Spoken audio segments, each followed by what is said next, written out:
안녕하세요.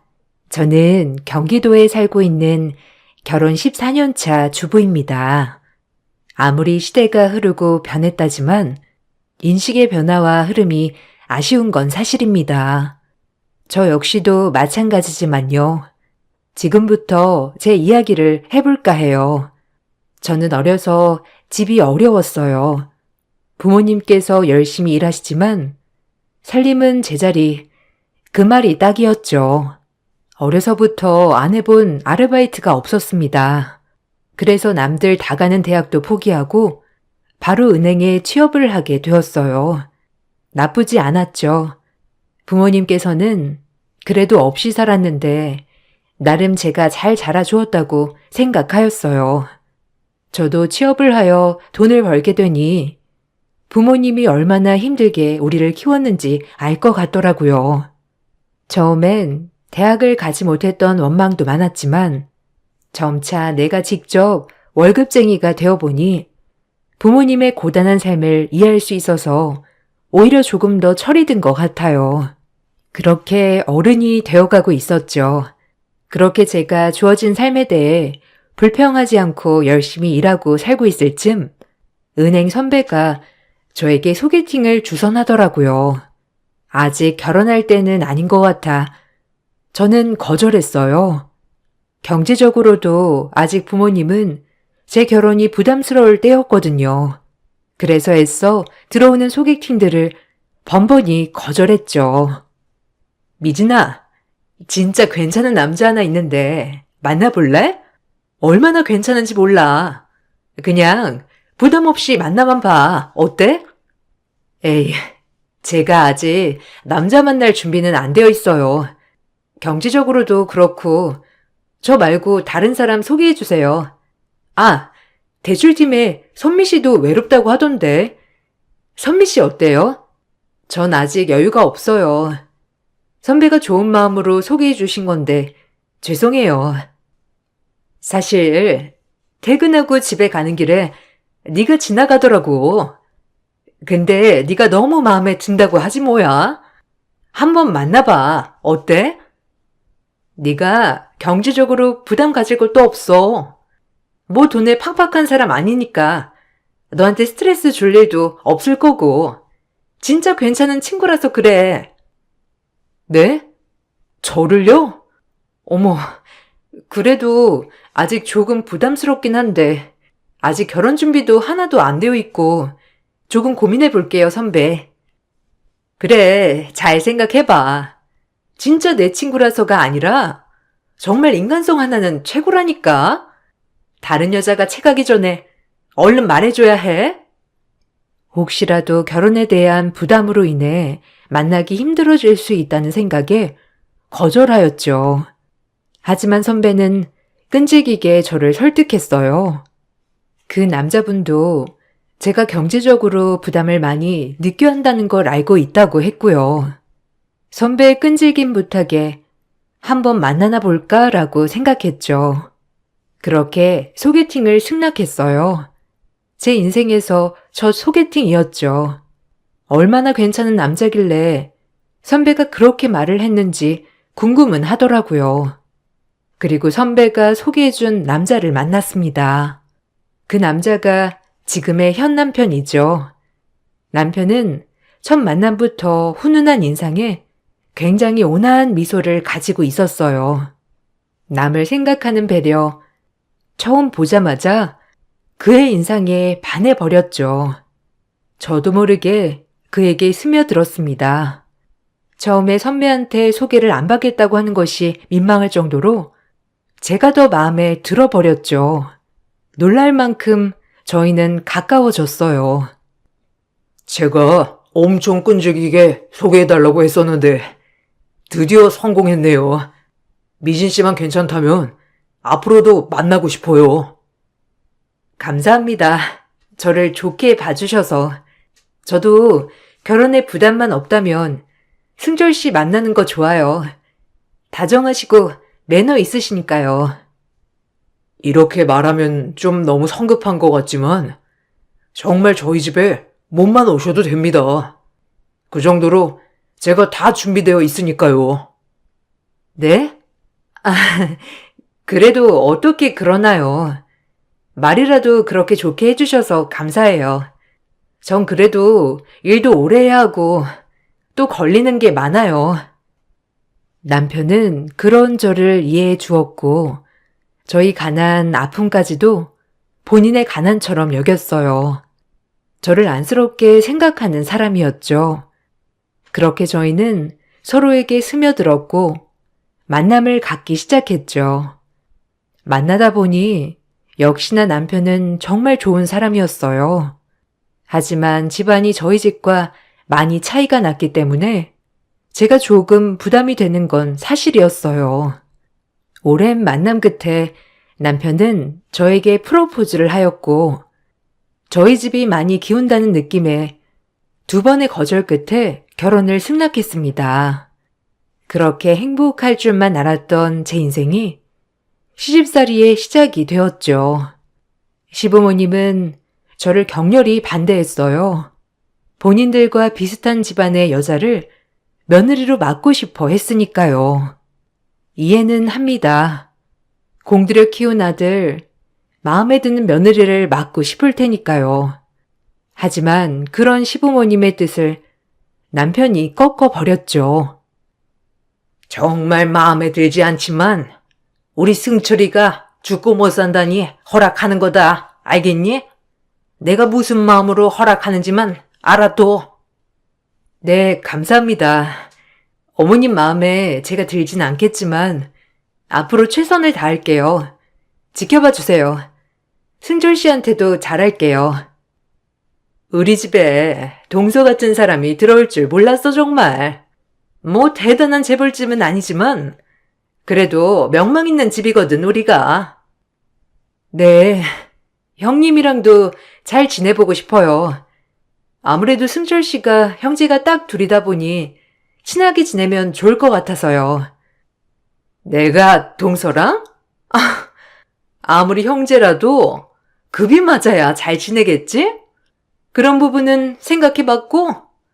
되게 웃긴다 동서. 골 때려. 네? 형님이 그렇게 생각하신다면 아쉽네요. 형님 마음 잘 알겠습니다. 그래도 너무 무시하진 마세요.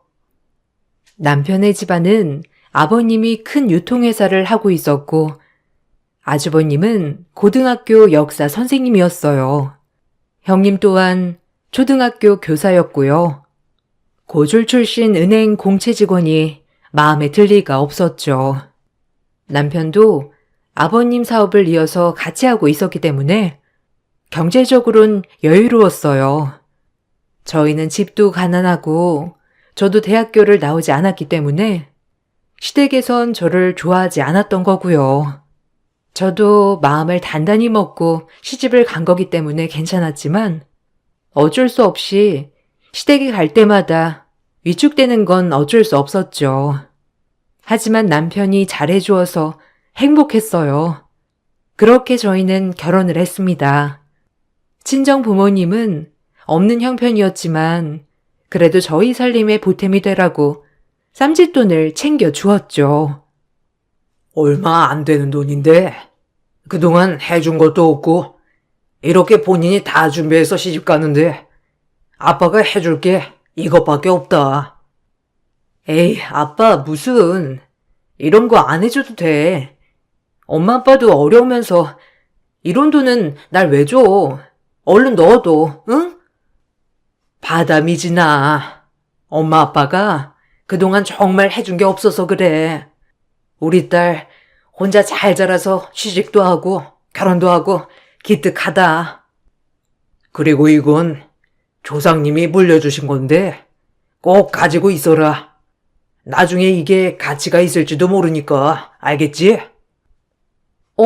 이건 아빠가 애지중지 하는 거 아니었어?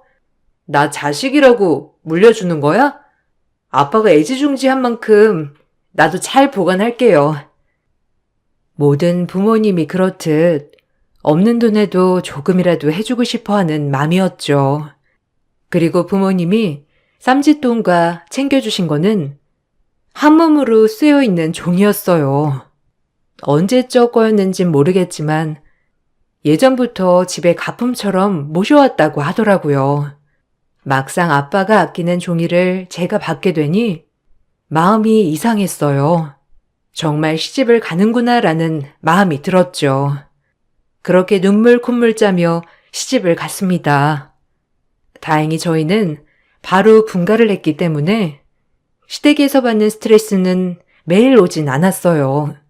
그래서 괜찮을 줄 알았습니다. 평일엔 제가 일도 하고 남편과는 트러블이 없었기 때문에 괜찮았거든요. 하지만 주말마다 저희를 불러대셨기 때문에 주말엔 가야 했죠. 주말마다 시댁에 가는 날이면 금요일 밤부터 한숨이 나왔어요. 잠도 안 오고요. 그때 당시를 생각하면 저는 그때 약간의 공황장애가 있었던 것 같기도 해요.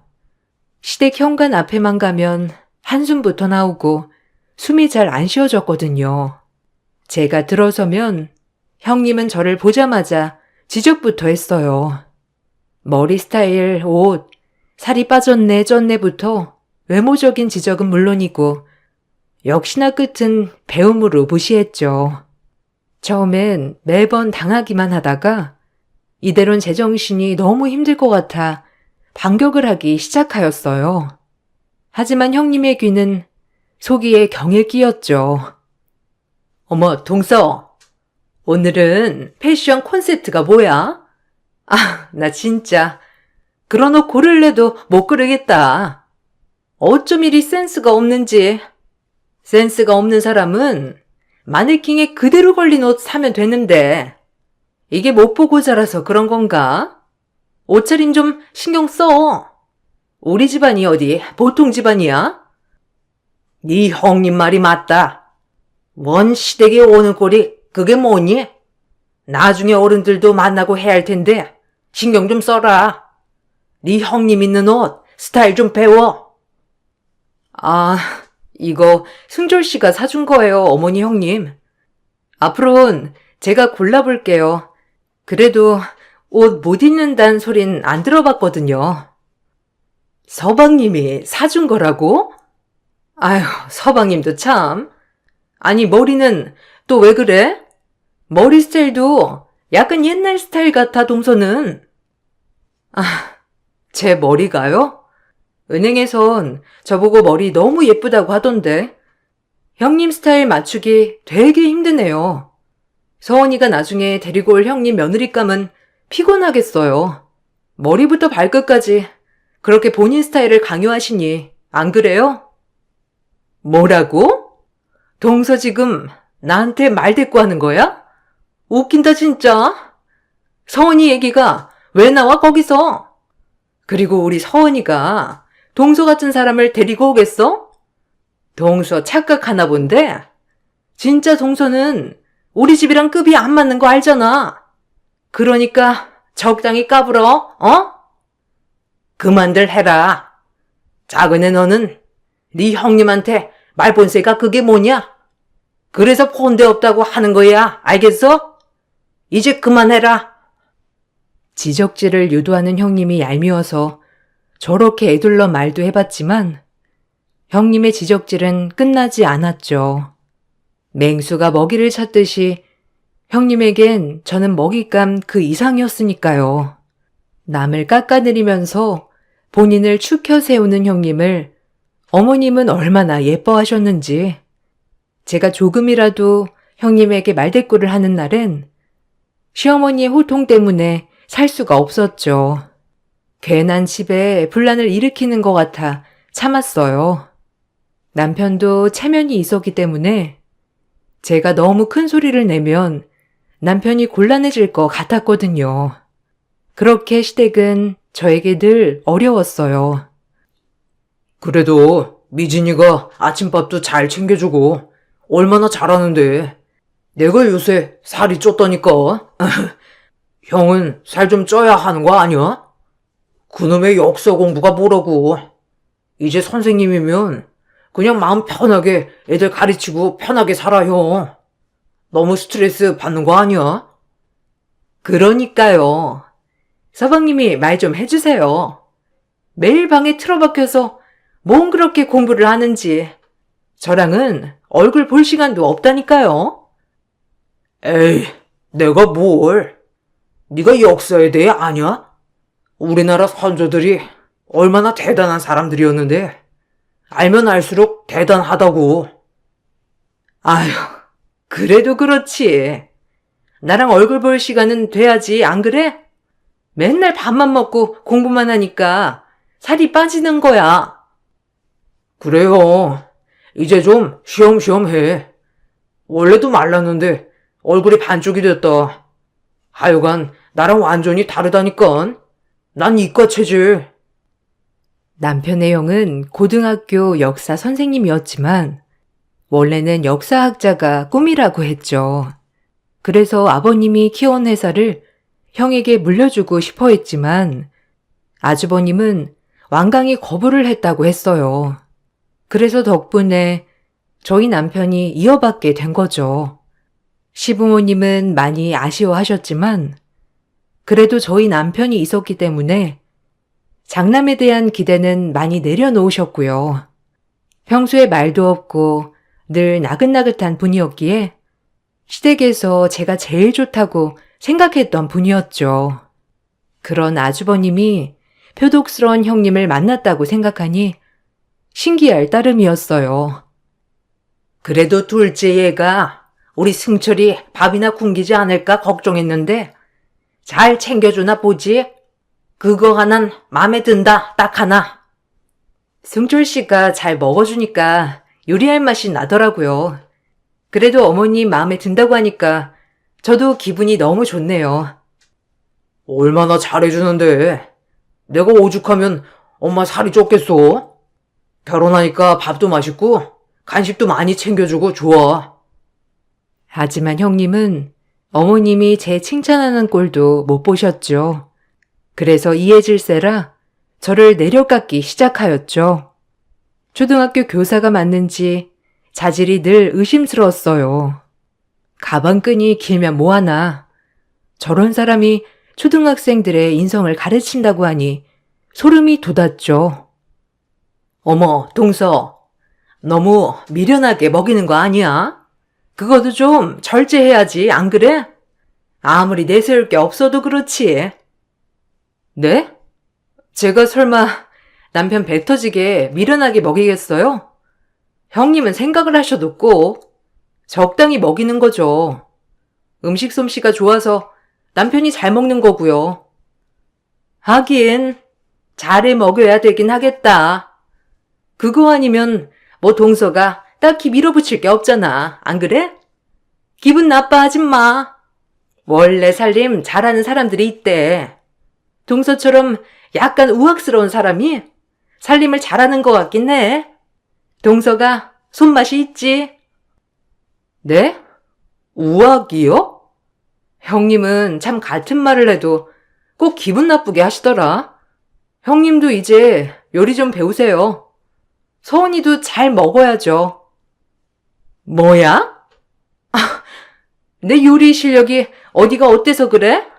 참나. 그리고 난 요리 안 해도 괜찮아. 사람 부리고 살 거니까.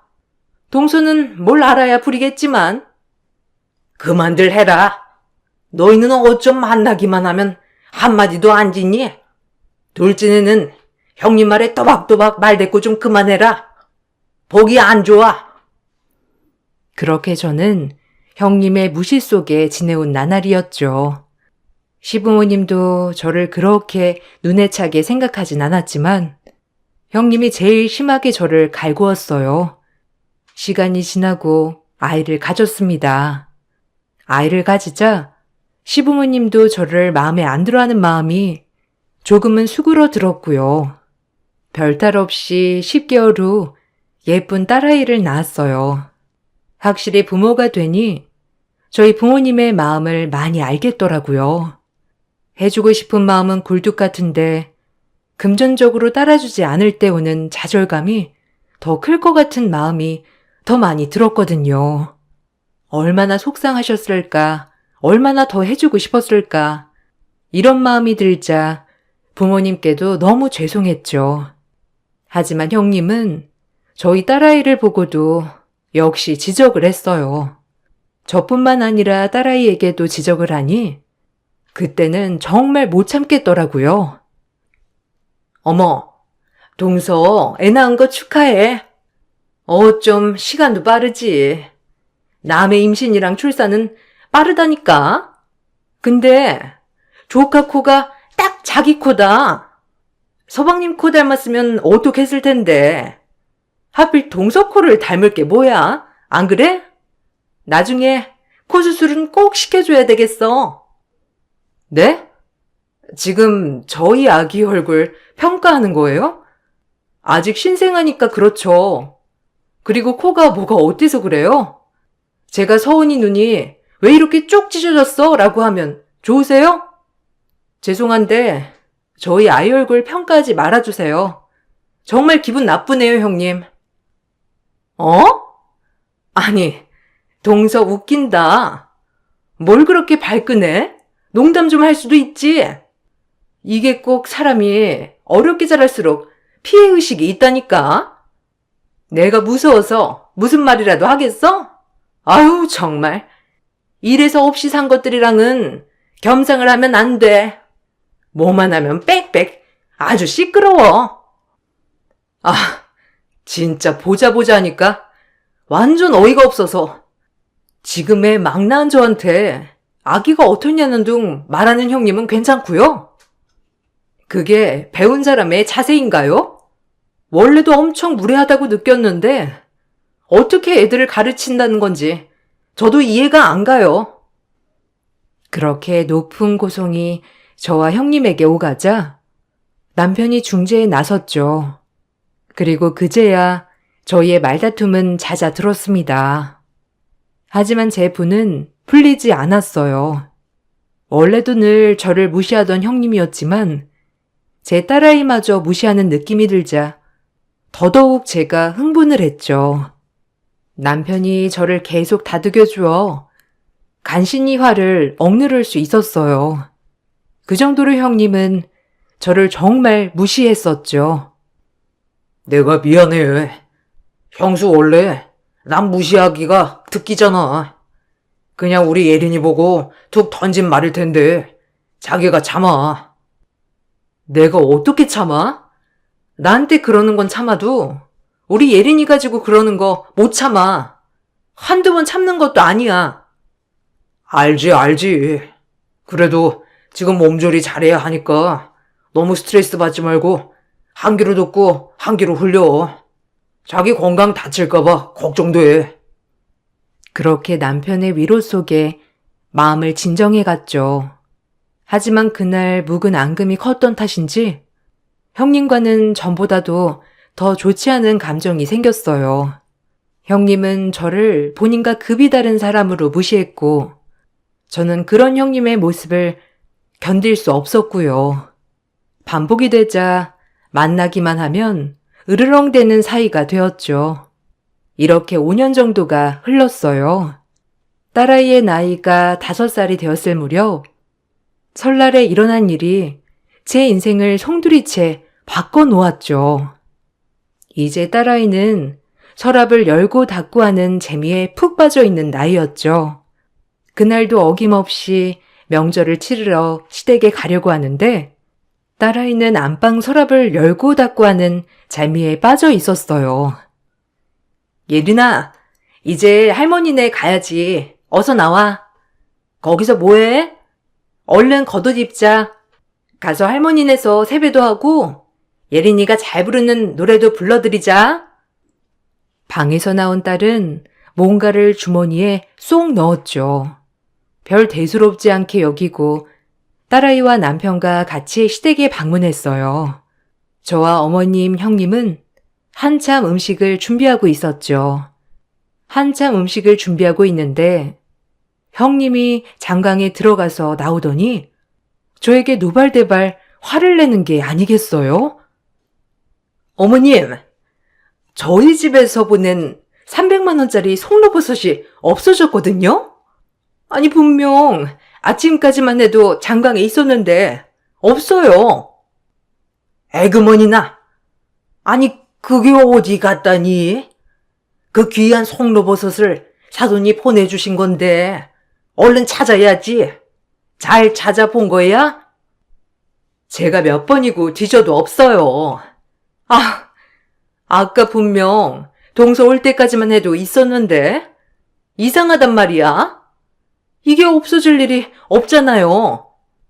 동서, 너 아니야? 이거 비싼 버섯인 줄 알고 네가 꿀꺽한 거 아니냐고. 너 아니면 누구니? 그럴 사람이 여기 또 어디 있어? 어? 네? 지금 저 의심하시는 거예요? 아, 참나. 아니, 형님, 말이 되는 소리를 해야죠. 지금 저보고 버섯 도둑이라고 하는 거예요? 너 아니면 누구니? 그리고 우리 집에 이런 짓 할 사람이 너밖에 또 누가 있어? 멀쩡히 있던 송로버섯이 왜 없어지냐고? 아니, 형님, 말이 되는 소리를 하세요. 뻔히 같이 계속 음식했는데 무슨 버섯을 훔쳐요, 제가? 어머님, 말씀 좀 해보세요. 아니, 그래. 얘 큰애야. 그건 아닌 것 같다. 진정 좀 해. 잘 찾아보자. 어디 구석에 떨어졌거나 하지 않았겠니? 어? 아니요. 분명 동서 오기 전엔 있었어요. 너 당장 바른 대로 말하지 못해? 너같이 근본 없는 애가 300짜리니까 눈이 돌았겠지. 아니야? 없이 자라서 이런 거 보면 눈 돌아갈 거 아니야. 너네 친정 갖다 주려고 숨겨놨니? 진짜 어이가 없어서 얼른 내놓지 못해? 너무 막무가내로 몰아붙이는 형님의 화가 머리끝까지 났어요. 제가 애들도 아니고 너너거리면서 저에게 따지듯 몰아붙이니 저도 꼭지가 돌더라고요. 그리고 이제 한 아이의 엄마인데 이렇게 모욕을 줄 수 있나 하는 마음에서도 화가 너무 났죠. 아니, 형님, 저한테 피해의식 있으세요?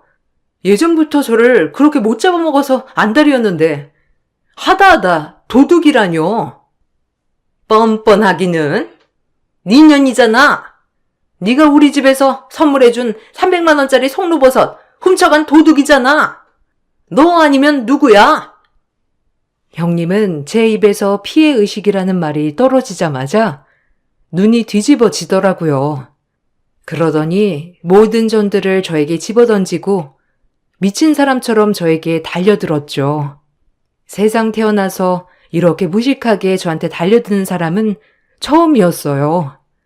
전을 맞으면서 어안이 벙벙하였고 급기야 형님은 제 머리채를 잡기 시작했습니다. 세상 태어나 처음으로 잡힌 머리채였어요. 놀란 저는 애써 뿌리치려고 했죠. 어머, 이거 안 나요? 아, 미쳤나봐 진짜. 어디라고 나한테 손을 대? 여보, 이건 나요. 안 그러면 저도 잡습니다. 네가 어디 할 말이 있어? 바른 대로 말하지 못해?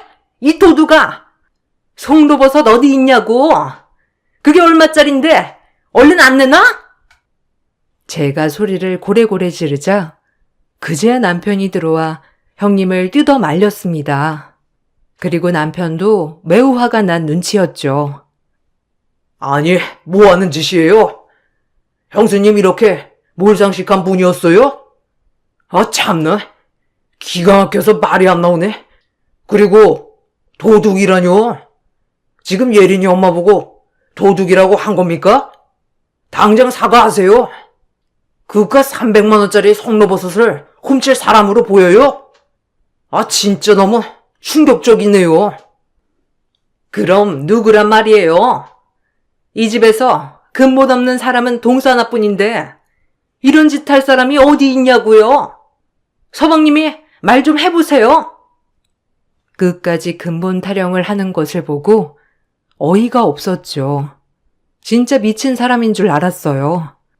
그렇게 형님과 제가 고래고래 소리를 지르며 싸우고 있을 때 아주버님이 헐레벌떡 들어오는 거 아니겠어요? 그리고 아주버님 입에서 나온 말은 또 한 번 충격적이었습니다. 이 근본 없는 작것들아, 전부 나가! 어디 위대한 재수씨한테 함부로 손을 대? 당신 미쳤어? 재수씨가 누군 줄 알아? 당신이야말로 미쳤어? 지금 나한테 근본 없는 작것이라고 한 거야? 예린 엄마가 아니고? 당신 제정신이야? 내가 누군 줄 알고? 조용해, 당신. 그만 못해? 재수씨가 얼마나 대단한 사람인데 지금 함부로 이렇게 대하는 거야? 얼른 사과드려. 뭐라는 거야? 지금 사과받아야 할 사람은 누군데 그래? 정신 차려. 지금 우리 아빠가 준 송로버섯이 없어졌다니까, 어? 그깟 송로버섯이 뭐가 중요해? 재수씨 조상님이 누군지나 알고 그러는 거야? 우리랑은 근본부터가 다르다고. 아주버님의 입에서 나온 말은 가히 놀라웠습니다. 제 딸아이와 형님의 아들이 거실에서 놀고 있을 때 제 딸아이가 아까 집 서랍에서 챙긴 종이를 떨군 모양이더라고요. 아주버님은 그 종이를 보자마자 한참을 들여다봤다고 해요. 역사학자가 꿈이었지만 학자까지 되지 못한 아주버님은 한문과 역사에 대해 아주 빠삭한 분이셨거든요. 그 종이는 바로 우리나라 사단법인 애국동지 원호회에서 발급한 감사장이었어요. 저희 돌아가신 할아버지께서 예전 독립운동을 할 때 만주에 있는 독립군들을 치료해 주셨던 의사였다고 합니다. 종이들이 여러 장이 있었는데 그 중엔 할아버지께서 독립군들의 자금도 조달해주고 치료도 해주는 사람이었던 거죠. 이 말을 들으니 아차 했어요. 저도 몰랐던 것이었거든요. 시대가 변했고 우리나라 독립에 애써주시는 많은 사람들이 잊혀가고 있는 이 순간이 참으로 애석하더군요. 제가 그런 집안의 자손이었다는 것도 몰랐으니까요. 그 말을 들으니 뭔가 머리가 땅하고 맞은 것 같았습니다. 가난했지만 나라의 독립을 위해 애썼던 분이 우리 할아버지라고 하니 뿌듯하기도 했고요. 이 말이 끝나고 아주버님은 저에게 말씀을 하셨어요. 그리고 가족들에게도 얘기하셨습니다. 재수씨, 그동안 죄송해요. 저희 집은 잘난 거 하나 없이 돈만 많은 집인데 재수씨의 집안 배경 보고 저희 아빠 엄마도 그렇고 이 사람도 많이 무시했죠. 사람 위에 사람 없고 사람 밑에 사람 없는 건데 재수씨의 조상님이 독립을 위해 애써주신 분이라면 지금의 이 나라가 있기 위해 매우 애써주신 분이실 텐데 이거야말로 대단하지 않을 수 없는 거죠. 그동안 저희 집 무례 잊어주세요. 그리고 엄마 아빠도 사과해요. 뭐 지금은 덜 그러시지만 그래도 우리 집이랑 비교도 안 되는 집안이에요. 재수씨 집안은. 당신도 얼른 사과해. 지금 그깟 송로버섯이 중요한 게 아니야. 얼마나 대단한 분이 조상님이셔, 안 그래? 점점 잊혀지고 있는 이런 독립군들의 희생을 우리가 알아야 한단 말이야. 제가 와이프 대신 사과할게요. 죄송해요, 재수씨. 용서해 주세요. 갑작스러운 아주버님의 사과에 어안이 벙벙해졌어요. 그리고 그 말이 끝나자 어머님, 아버님도 저를 보는 시선이 달라졌고요. 사실 정말 재조명되어야 할 사람들이 많은데 점점 잊혀가고 있는 건 사실이니까요. 저조차도 마찬가지로 말이죠. 형님은 그 말을 듣자마자 놀래서 얼굴이 벌개졌습니다. 그리고 타이밍 좋게 그때 형님 아들 서은이가 방에서 송로버섯을 가지고 나오는 게 아니겠어요? 그 송로버섯을 보니 더 어이가 없더군요. 생사람을 잡아도 유분수지 이렇게 잡을 수가 있나 싶어서요. 형님, 저기 서은이 손에 달린 송로버섯 좀 보세요. 장강에 놔뒀다고 하지 않았나요? 지금 찾아보지도 않고 저 쥐잡듯 잡은 거예요? 아니, 그게 왜 거기 있어? 선아. 너 엄마 물건 가지고 장난치지 말랬지? 이상하다. 왜 거기서 나왔지? 사과도 하지 않고 얼렁뚱땅 넘어가려고 하는 꼴을 보니 화가 머리끝까지 났습니다. 그래서 아주 와다다 따졌죠. 사과는 하셔야죠. 형님 초등학교 선생님이 고상한 척 하면 뭐예요? 이렇게 천성이 드러나는데 형님 집안은 친일파였으려나? 사람이 어떻게 이렇게 앞뒤가 다르고 나보다 약한 상대 깔아뭉개려고만 해요? 네? 사람의 정이란 눈꽃만큼도 없어. 얼른 사과해요. 생사람 잡은 거랑 그동안 나 무시한 거 알겠어요? 안 그럼 나 그냥 안 넘어가요. 정말 가만 안 있을 겁니다. 그래, 큰애야. 너 얼른 사과해라. 네가 심했어. 그리고 그전부터 작은애 계속 무시하는데 네가 뭐라도 되는 것처럼 그렇게 무시하면 되겠니?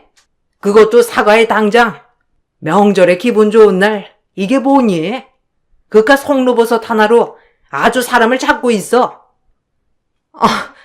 어머니, 지금 저한테 뭐라고 하신 거예요? 아니, 처음부터 근본 없는 애가 시집 왔다고 먼저 어머님이 그러셨잖아요. 그건 그때 얘기지. 그리고 지금 승섭이 말 들어보니까 아주 유서 깊은 집안 같구나, 우리 둘째네가. 그걸 돈으로 비교할 수 있겠어? 얼른 사과해. 그리고 나도 미리 사과한다, 작은애야.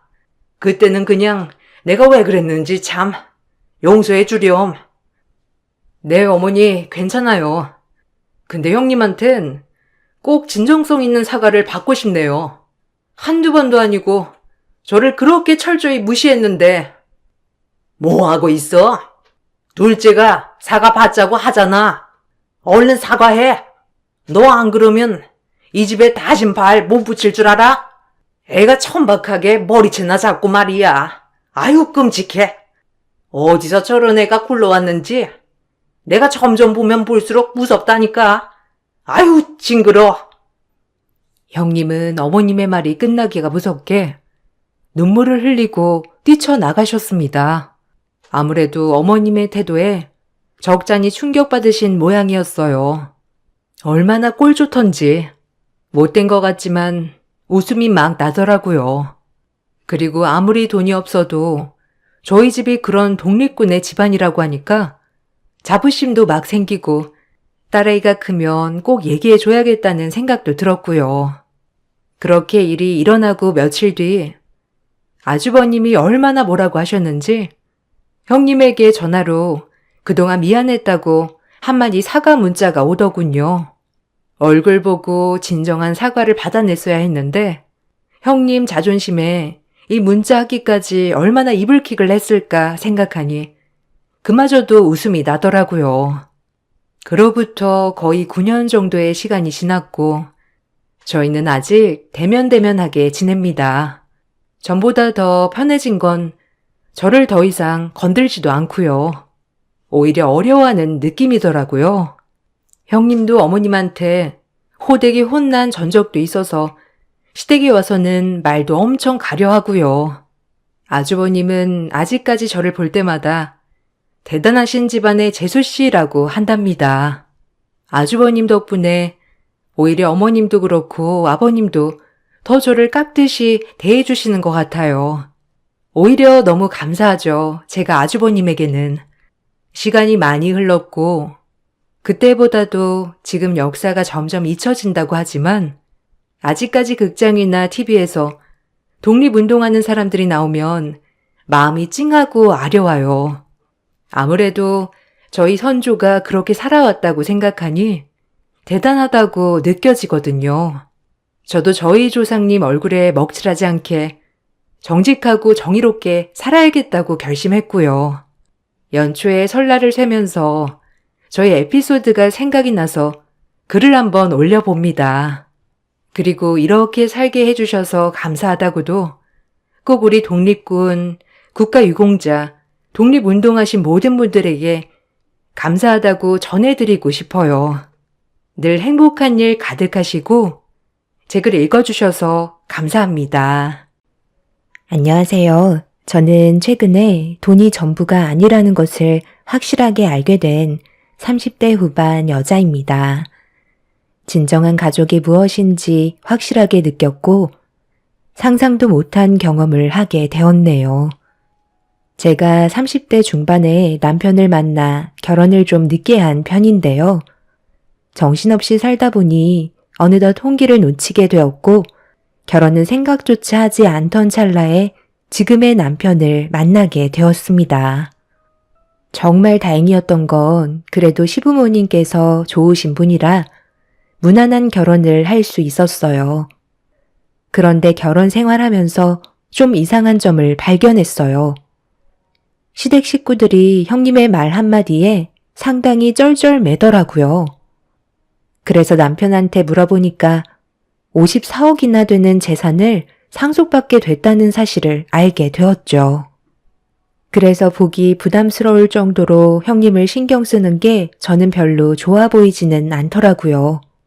어차피 저와는 상관없는 일이라 크게 신경 쓰지 않고 있었는데 형님은 그런 제 태도가 마음에 안 들었는지 신경 쓰인다면서 시숙한테 불만을 털어놓았고 시숙은 남편한테 형님이 저에게 쌓인 불만들에 대해 전달을 했어요.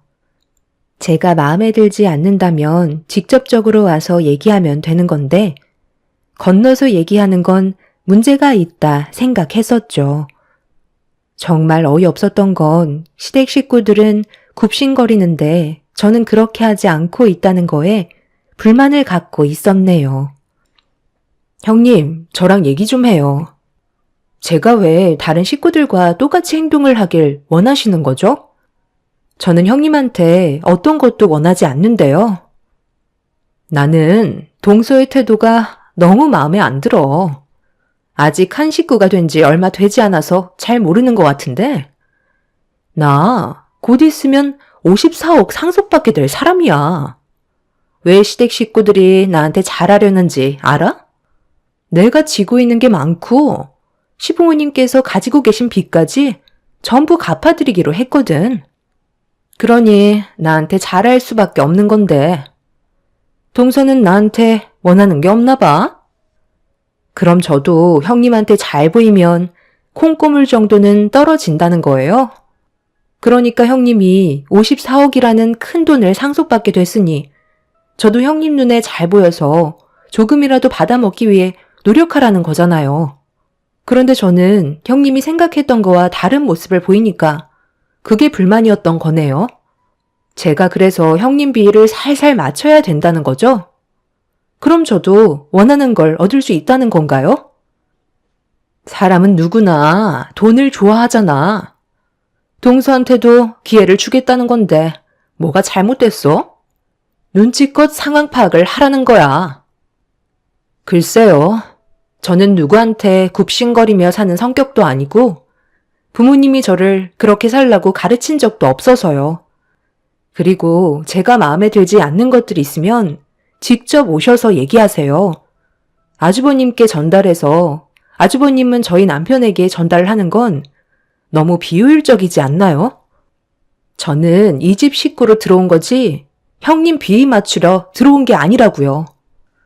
무엇을 원하시던 저는 강압적으로 대하지 않으셨으면 좋겠어요. 다시 한번 말씀드리지만 저는 형님에게 원하는 게 아무것도 없네요. 54억의 재산을 상속받는다고 많은 걸 대우받길 원하는 형님이 저는 이해가 되지 않았어요. 돈으로 사람을 휘두르려 한다는 생각을 가지고 계신 것 자체가 잘못된 거였고 저는 형님이 원하는 대로 끌려가고 싶지 않았네요. 형님이 생각했던 거와 전혀 다른 방향으로 흘러가자 당황했는지 아무 말도 못하고 황당한 얼굴로 바라보던 형님은 잠시 뒤 방에서 나가버렸고 저를 한번 째려보더니 시부모님 방으로 들어갔네요.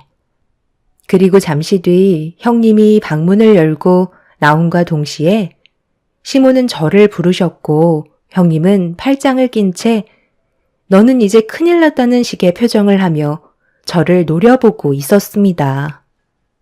세아가, 네가 큰며느리한테 대들었다고 하던데 그게 사실이니? 우리 집안 분위기를 내 아들한테 대충 들었을 텐데. 네, 잘 알고 있어요. 전혀 모르는 거 아니에요. 어머님 집안에 빚이 좀 있으신 상황인데 그걸 형님이 갚아주기로 했다면서요. 그런데 그게 저와 무슨 연관이 있다는 거죠?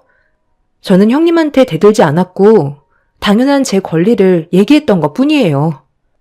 저도 이 집의 똑같은 며느리고 뭐든지 공평한 대우를 받아야 된다고 생각해요. 형님이 저를 대하는 게 강압적이고 제 위에 군림해서 저를 돈으로 휘두르겠다고 하는데 그걸 왜 보고만 있어야 하는 거죠? 저는 형님한테 바라는 거 하나 없고 저희 집 못 사는 형편도 아닌데 굳이 굽신거리며 형님한테 다 맞춰야 할 필요는 없는 거잖아요.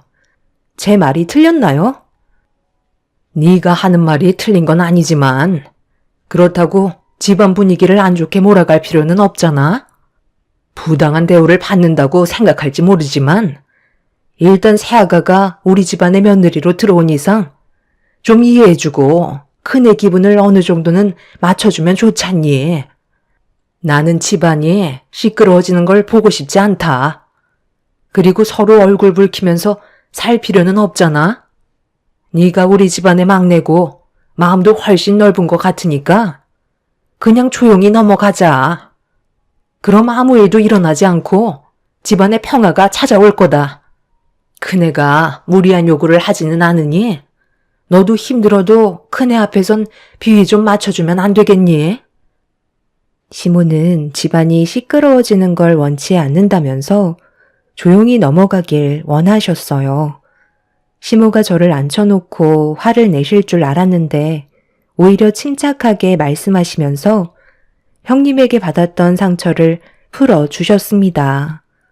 시부모님께서도 자주 만나는 것도 아니고 어쩌다 얼굴 보는 사이인데 굳이 얼굴 붉힐 필요 없어서 그냥 넘어가는 것 뿐이라고 설명하셨어요.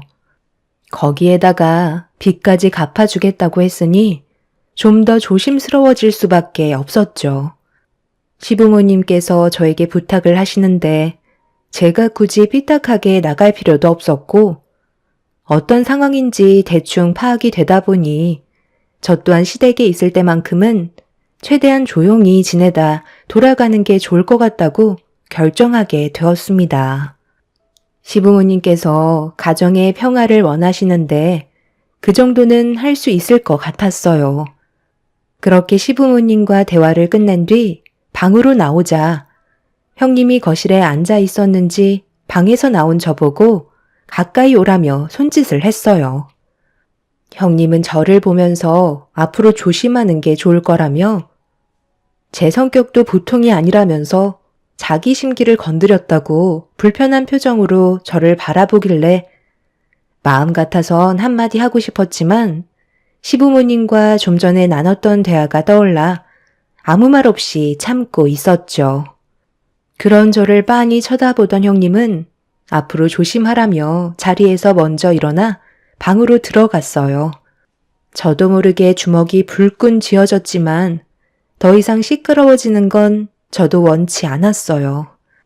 그날 이후 주말에 시댁에 갈 때면 최대한 조용히 지내다가 돌아가려고 정말 많이 노력했었죠. 제가 노력하는 걸 시댁 식구들이 전부 다 알고 있었기 때문에 헤어질 때면 항상 고생했다는 말을 들을 수 있었습니다. 그만큼 형님의 태도는 문제가 많았었어요. 분명 가족 전체가 감정을 억누르고 있는 게 느껴졌지만 조금도 내색하지 않았습니다.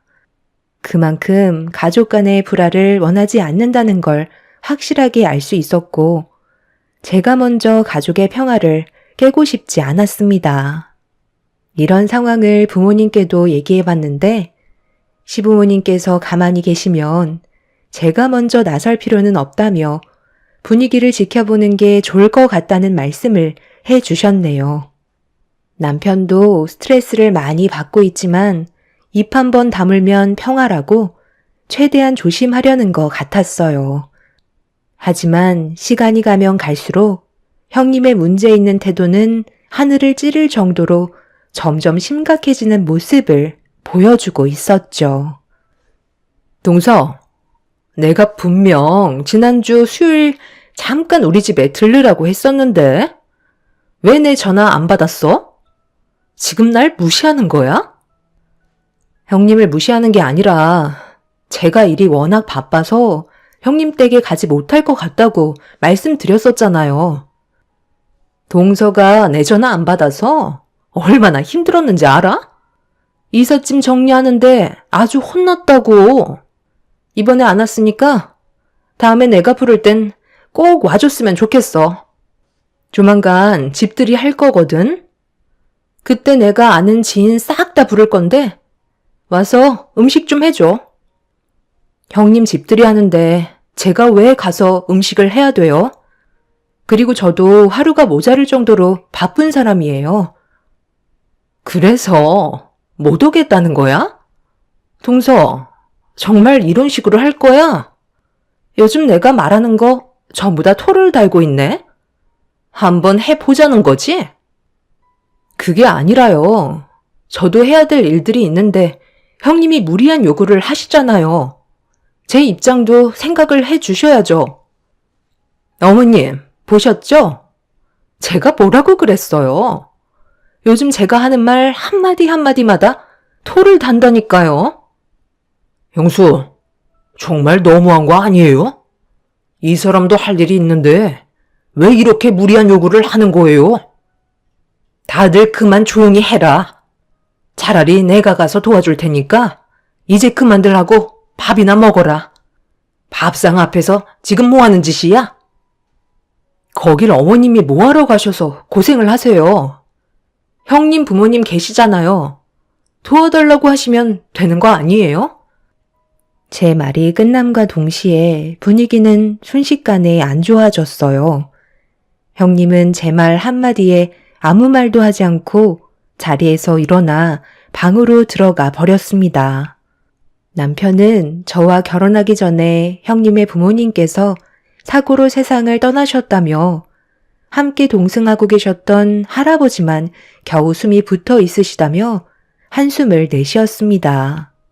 남편이 저에게 미리 말을 해줬어야 했는데 워낙 바쁘게 살다 보니 깜빡 잊고 있었다면서 대충 상황을 설명해 주고 있었어요. 그래서 시댁 가족들은 형님이 삐딱하게 나와도 참고 있는 것 같아 보였습니다. 시모는 겉으론 저래 보여도 불쌍한 애라며 최대한 조용히 지내는 게 좋을 거라는 말을 하셨어요. 힘들어하는 건 이해하겠지만 그렇다고 시부모님께 버릇없이 행동하고 집안의 분위기를 계속해서 안 좋게 몰아가는 건 그래도 문제가 있는 것 같아 저는 반대 의견을 내세웠습니다. 오히려 시부모님께 그런 식으로 할수록 더 안 좋아질 수 있다고 지금이라도 바로 잡아야 한다는 말을 했지만 시부모님께서는 그렇게까지 얼굴을 붉히고 싶어 하지 않으셨어요. 시부모님께서 가만히 계시니 제가 설레발치면서 나설 필요는 없었고 괜히 형님의 상처를 건드려 버린 것 같아 신경 쓰이기 시작했죠. 시부모님께서는 저희 먼저 집으로 돌아가라며 얼굴 봐봤자 좋아질 거 하나 없다고 저희를 돌려 보냈습니다. 그날 이후 시도 때도 없이 전화해서 저를 힘들게 했던 형님은 전화 한 통 없었고 주말에 시댁에 오지도 않았네요. 그런 생활이 반복이 되자 괜히 제가 미안해지게 되더라고요. 그래서 제가 먼저 형님 댁에 찾아가서 대화를 시도해야 하나 고민을 하고 있었는데 시부모님과 남편은 그냥 가만히 있는 게 좋을 것 같다며 형님의 기분이 풀어질 때까지 상황을 지켜보길 원했습니다. 남편에게 형님이 처음 며느리로 들어왔을 때부터 지금까지의 삶에 대해 전부 들을 수 있었는데 형님의 삶도 참 딱했었어요. 형님 밑으로 동생이 하나 있었는데 가족끼리 여행을 갔다가 동생분과 싸우게 되었고, 숙소에서 뛰쳐나간 동생분은 어두운 길을 혼자 걷다가 교통사고로 세상을 떠나게 되었고, 그 충격으로 형님의 부모님께선 모든 탓을 형님에게 돌렸던 거였죠. 정신적인 충격을 받은 형님은 부모님께 미움이 박히게 되면서 거의 인연을 끊다시피 했는데, 부모님과 할아버님마저 교통사고를 당하게 된 거였죠. 그리고 할아버님이 세상을 떠나시게 되면 형님이 54억의 재산을 상속받게 되는 거였습니다. 아무래도 병원에 계시는 할아버님의 생명이 위태로우셔서 더욱더 예민해져 있는 것 같아 보였어요. 하지만 그건 형님의 집안 문제이고 그런 상황들로 인해 다른 가족에게까지 피해를 주는 건 잘못된 게 분명했기 때문에 다음에 얼굴 볼 일이 있으면 확실하게 짚고 넘어가는 게 좋을 것 같아 때를 기다리고 있었습니다. 참는 건 한계가 있었고 형님의 행동들이 가족들을 점점 지치게 만들고 있다는 걸 전부 지켜보고 있던 저는 모든 걸 바로잡고 싶었습니다. 그렇게 어느 정도의 시간이 지나고 명절이 다가오자 한동안 모습을 안 보이던 형님도 시댁에 발을 들였습니다. 솔직히 형님과 마주하지 않았던 기간 동안 정말 살 것 같았는데 형님이 발을 들이자마자 서로 눈치만 보고 있었네요.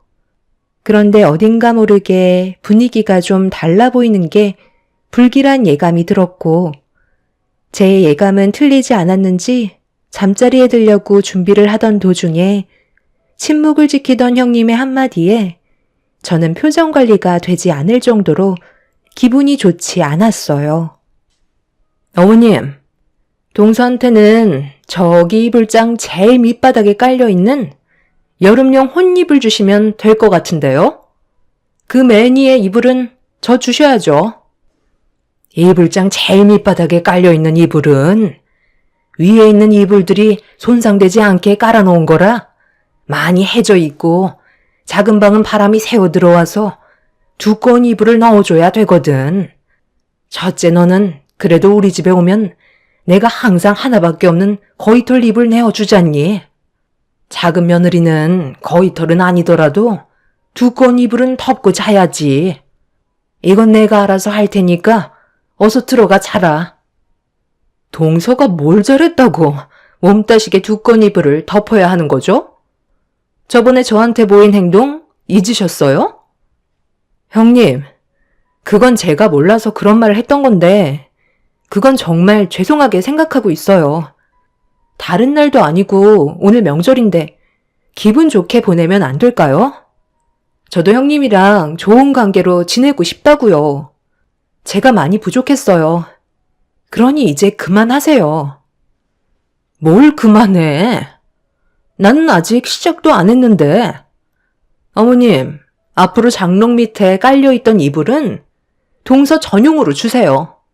만약 재화가 다 풀리기 전까지 저 몰래 다른 이불 내어주시면 더 이상 못 참아요. 제 말을 들으셔야 빚을 갚을 수 있다는 거 잊으신 거 아니시죠? 동서, 뭐 하고 있어?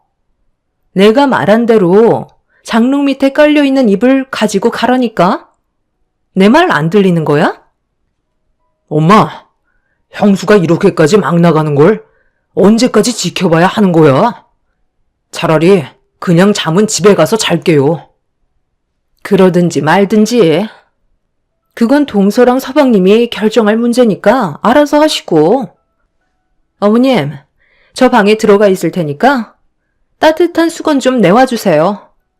아까 전 좀 붙였다고 어깨가 많이 뭉쳤나 봐요. 어깨 안마 좀 해주셔야 할 것 같아요. 어머님, 죄송해요. 저는 더 이상 못 참겠어요. 언제까지 이런 식으로 형님 눈치 봐가면서 살아갈 순 없는 거라고요. 형님이 상처를 받든 말든 이제 상관하고 싶지 않아요. 형님 때문에 가족 전체가 불행해지고 있다는 거 몰라요? 솔직히 형님이 시부모님 빚을 갚아주겠다는 말만 하지 않았어도 이런 일은 없는 거라고요. 왜 아버님, 어머님께서 형님의 눈치를 보면서 살아야 되는 건데요? 그리고 아직 54억이 형님한테 상속된 것도 아니잖아요?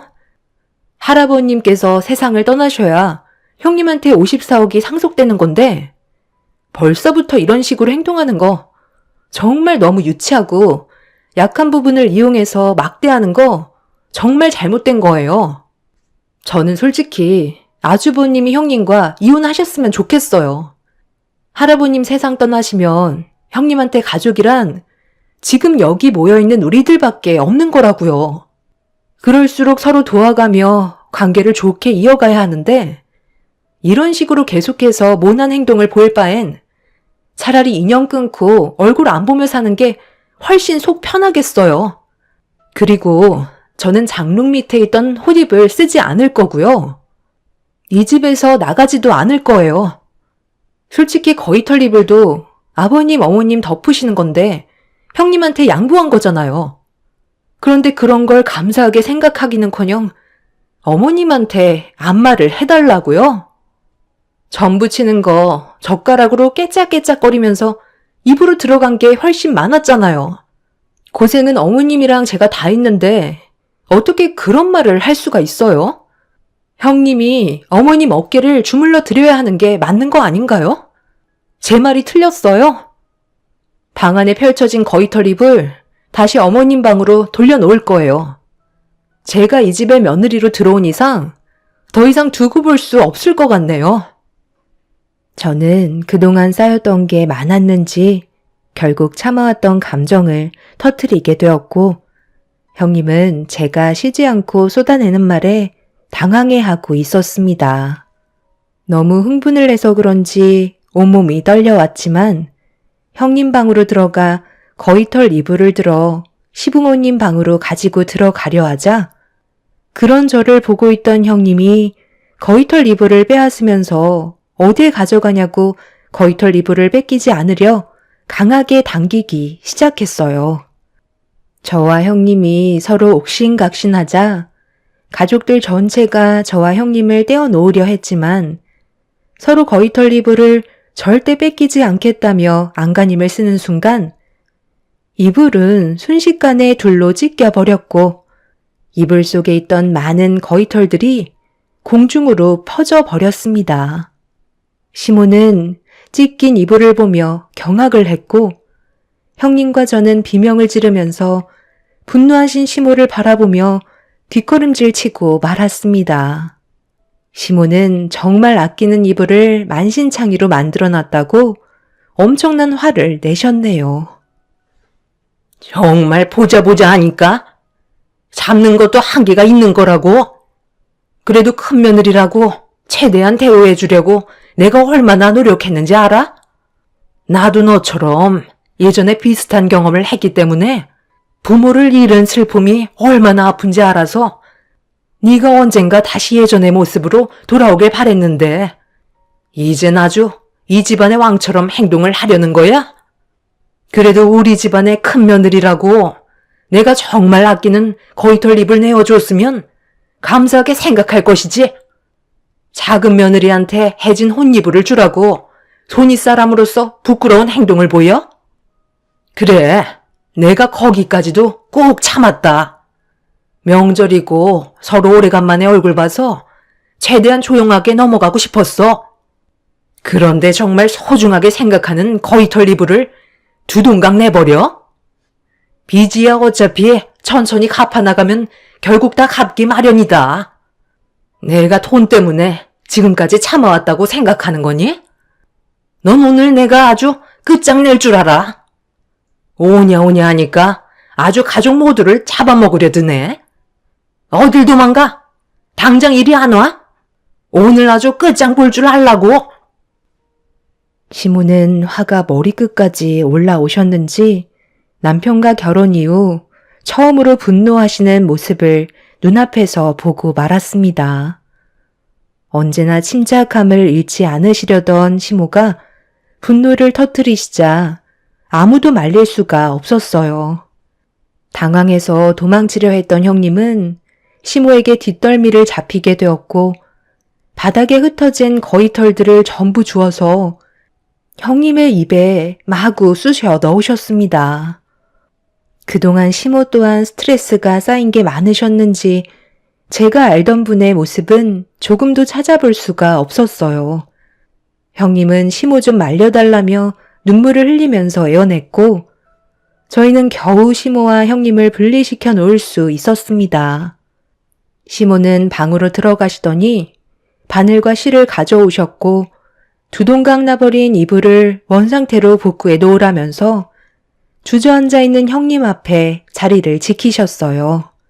형님은 눈물을 흘리면서 바닥에 떨어져 있는 바늘과 실을 주워들어 찢어진 이불을 수선하기 시작했고 저희는 시모의 눈치를 보면서 흩어져 있던 거위털을 한 곳으로 모으고 있었습니다.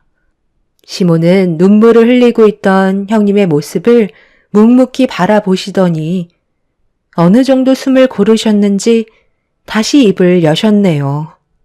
그리고 시모의 한마디에 형님은 폭풍 오열을 하면서 용서를 구했습니다. 처음 네가 우리 집에 며느리로 들어왔을 때 제일 처음 느낀 게 뭔 줄 아니? 나와 비슷하다는 걸 느끼고 있었다. 그래서 살아온 환경을 들어보니 정말 비슷한 점이 많더라고. 부모에게 사랑 못 받고 살아왔는데 부모까지 세상을 떠나버려서 그 아픔이 얼마나 클지 누구보다 내가 잘 알고 있었어. 그래서 나는 너를 내 친딸처럼 생각하면서 내 앞에서 웃어도 그늘진 얼굴을 환하게 해주려고 계속해서 참고 때가 오기를 기다리고 있었던 거다. 주어진 환경이 너를 그렇게 만든 거지.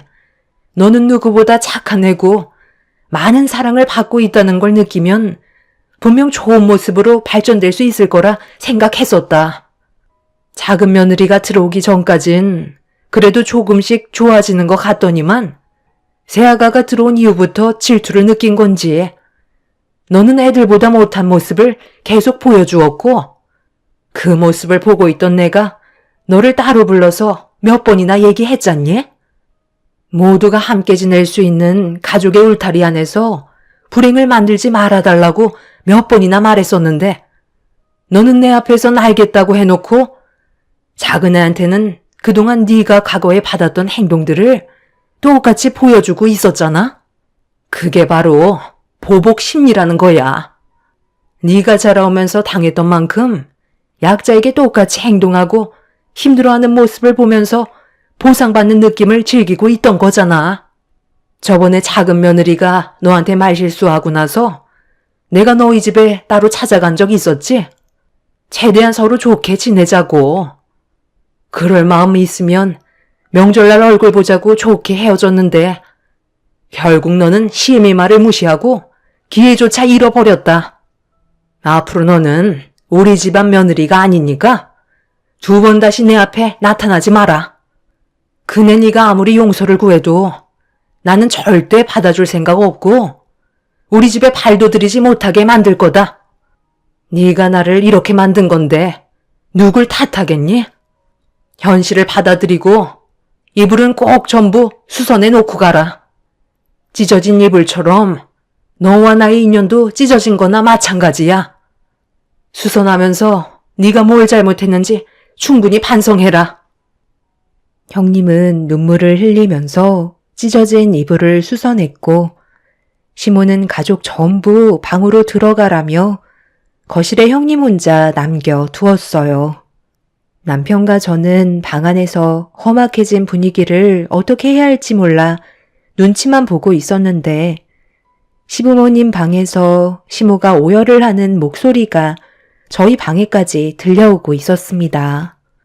시모가 형님을 생각하는 마음은 진심이었고 과거의 비슷한 아픔 때문에 보듬어 주려 했지만 너무 큰 실망을 하셨는지 시모는 괴로워하고 계셨어요. 형님은 한참 동안 무릎을 꿇은 채 눈물을 흘리며 찢어진 이불을 수선했고 시부모님 방 앞에서 용서를 구했지만 굳게 닫힌 문은 열리지 않았습니다. 형님은 그동안 감사했다며 집 밖을 나섰고 시모는 아주버님을 불러 형님의 뒤를 따라가 보라고 하셨네요. 아주버님은 시모의 말이 끝나기가 무섭게 형님을 찾아 밖으로 나갔지만 어딜 갔는지 찾을 수 없다는 말을 듣게 되었습니다. 그렇게 한참 동안 소식을 기다린 저희한테 아주버님의 전화가 와서 받게 되었는데 형님의 할아버님께서 그날 세상을 떠나셨다는 말을 듣게 되었어요. 저희는 그래도 가족이라는 이유 하나로 할아버님의 장례를 함께 도왔고 형님은 그런 저희를 보며 한참 동안 아무 말 없이 눈물을 쏟아내었습니다. 그렇게 장례가 끝이 나고 시모는 아무 말 없이 시댁으로 돌아가려 하시자 저희도 무슨 말을 해야 할지 몰라 뒤따라 가려 하는데 형님이 무릎을 꿇었습니다. 그리고 오열을 하면서 다시 예전으로 돌아가고 싶다며 충격적인 말을 꺼내었는데 54억이라는 상속은 애초부터 없었다고 그동안 속여서 죄송하다는 말을 하는 순간 저희는 입을 다물지 못했습니다. 형님은 시댁 집안의 며느리로 많은 사랑과 관심을 받으면서 지내다 보니 더 큰 관심과 사랑을 받기 위해 잊지도 않은 거짓을 꾸미고 있었고 형님의 말을 조금도 의심하지 않았던 저희는 그런 것도 알지 못한 채 속고만 살아왔던 거였네요. 형님은 잘못했다며 예전으로 돌아가고 싶어서 진실을 얘기하는 거라고 했지만 이런 거짓말을 결국 밝혀질 게 뻔한데 왜 속이려 했는지 이해할 수 없어 시모가 왜 거짓말을 했냐고 물어보자 형님은 할아버님이 그렇게 일찍 세상을 떠나실 줄 몰랐다며 자신의 어리석은 행동을 뉘우치고 있었습니다. 관심과 사랑을 받기 위해 거짓을 꾸몄던 형님의 모습을 보곤 가족 전체가 더 큰 실망을 하게 되면서 더 이상 얼굴 볼 일이 없을 것 같다는 시모의 말에 저희 가족 전부 시모의 뒤를 따르게 되었네요. 그날 이후 형님은 시댁에 찾아가 몇 시간씩 용서를 구하고 있지만 변화되는 건 아무것도 없었습니다. 현재 형님은 정신과 치료를 받고 있는 상태이며 아주버님과 이혼을 고려하고 있는 중입니다. 자신이 받아왔던 과거의 아픔들이 이렇게까지 큰 문제를 일으키게 될지 본인은 알고 있었을까요? 결국 형님은 자신의 욕심이 모든 걸 잃게 만들었고 충분히 뉘우치고 있긴 하지만 시모의 마음을 되돌릴 수 있을지 모르겠네요. 이런 상황이 참 안타까울 뿐입니다. 제 사연 들어주신 분들 감사합니다. 안녕하세요. 저는 올해 37살 된 여자입니다. 여러분들은 살면서 자신이 알지 못했던 일에 대해 얼마나 알고 계시나요? 생각지도 못한 경험을 하게 되거나 드라마에서나 볼 법한 그런 일들이 자신에게 펼쳐지게 된다면 과연 버틸 수 있는 사람들이 몇이나 될까요? 사람 사는 인생 자체가 드라마라고 하지만 최근 1년간 저에게 있었던 일들은 너무 충격이었고 한동안 제정신으로 버틸 수 없을 만큼 힘든 날들의 연속이었습니다. 남편과 결혼한 지는 3년 정도 지내왔고 시부모님 밑에서 꽃집을 함께 운영하고 있어요. 주변 상권이 시내권이 아닌 회사 주변이기 때문에 거의 하루가 배달 위주로 이루어지는 편이에요. 보통은 기념일 또는 생일 위주로 특별한 날을 기념하기 위해 주문이 들어오는 편입니다. 남편과 만났을 당시 저도 근처 회사의 일반 직장인으로 비서 일을 하고 있었어요. 잡다한 일을 맡아서 하다 보니 꽃 배달 온 남편과 가끔 얼굴을 보게 되었고 그런 사소한 만남이 점점 호감으로 발전하게 되면서 연인 사이까지 이어져 오게 됐네요. 남편과 결혼까지 하게 될 거라곤 생각하지 못했었는데 마음 가는 대로 움직이다 보니 어느새 결혼식까지 진행되었고 다니던 회사를 그만두고 시부모님 밑에서 일손을 도우며 지내오고 있었습니다. 하지만 이 과정이 순탄치만은 않았어요. 시댁 집안에 비해 저희 집안이 가진 게 워낙 없어서 그런지 썩 마음에 들어 하지 않았습니다. 가난이라는 틀을 깨는 게 쉬운 건 아니더라고요. 성인이 되고 취업난에 뛰어들어 잘 먹고 잘 살겠다고 정신없이 발버둥 치며 살아왔는데 생각보다 모은 돈은 얼마 없었고 되려 무리한 노동력으로 치료비가 더 나가게 되는 악순환이 찾아왔어요. 아버지께서 몸소 누우시면서 차곡차곡 모아두었던 통장을 깰 수밖에 없었고 부모님은 절대 받으려 하지 않았지만 당장 치료하지 않으면 평생 장애를 안고 살아가야 하는 안 좋은 상황들 때문에 제가 모은 돈을 사용할 수밖에 없었어요. 여유 있는 삶을 살려고 노력하면 할수록 부자가 아닌 더욱더 가난의 늪에 빠져버리는 현실을 받아들일 수밖에 없었습니다. 풍요롭게 사는 거 바라지도 않고 그저 삼시세끼 굶지 않고 마음의 여유만을 찾고 싶어 열심히 살아온 건데 사람의 인생이 마음먹은 대로 흘러가지는 않네요. 그게 인생이기는 하지만 이런 부족한 저희 집안의 환경 때문에 시모는 결혼 초부터 마음에 들어하지 않으셨고 결혼에 대해 남편에게 다시 한번 생각해보라며 반대를 많이 하셨어요. 하지만 남편의 확고한 마음 때문인지 시모도 남편을 꺾지 못했고 겨우 결혼식까지 진행할 수 있었습니다. 그리고 시모가 원하는 대로 움직이며 살게 되었어요. 너는 지금 우리랑 손발 맞추며 일한 지 몇 년째인데 아직까지도 뭐가 어디 있고 어떤 일부터 해야 하는지 모르는 거야? 아니 어떡해. 그 머리로 회사에는 취직할 수가 있었던 거니? 시키는 것도 제대로 하지 못하니 내가 찬소리 안 하게 생겼어? 그러니 회사에서도 남이 하기 싫은 잡일이나 하면서 살았겠지. 너 인생도 참 한심하다. 가뜩이나 칫불도 없는데 너희 사돈어른은 허리 다쳐서 누워만 있고 거동도 힘들어서 사부인이 뒤치다거리 다 해주니 삶이 좋아지겠어? 우리한테 빨대 꽂아서 버는 족족 갖다 바치고 있잖아. 우리 아들만 아니었으면 벌써 내쫓았을 텐데 내가 화내는 거 너는 이해해야 돼. 거참 너무 말을 심하게 하는 거 아니야? 새아가는 뭐 그렇게 살고 싶어서 그랬겠어? 나름 열심히 하려고 하는데 아침부터 그렇게 뭐라고 하면 시작되는 하루가 기분이 좋아? 왜 이렇게 못 잡아먹어서 안달이야? 마음 좀 편하게 가져. 그렇게 한다고 해서 좋아지는 게 뭐가 있는데 오늘 실수하면 내일 잘하면 되는 거지. 우리는 한평생 호흡 맞춰온 거지만 새아가는 이제 막 시작한 햇병아리잖아. 그럼 이런저런 실수도 눈 감아주고 하는 거야. 우리 예전에 했던 실수 그대로 하는 거니 이해해줘야지. 뭐든지 좋게 좋게 풀어나가려고 하다 보면 점점 괜찮아질 거야. 잘했다고 해야 더 열심히 하지. 맨날 윽박지르면 잘할 것도 되려 못하는 거야.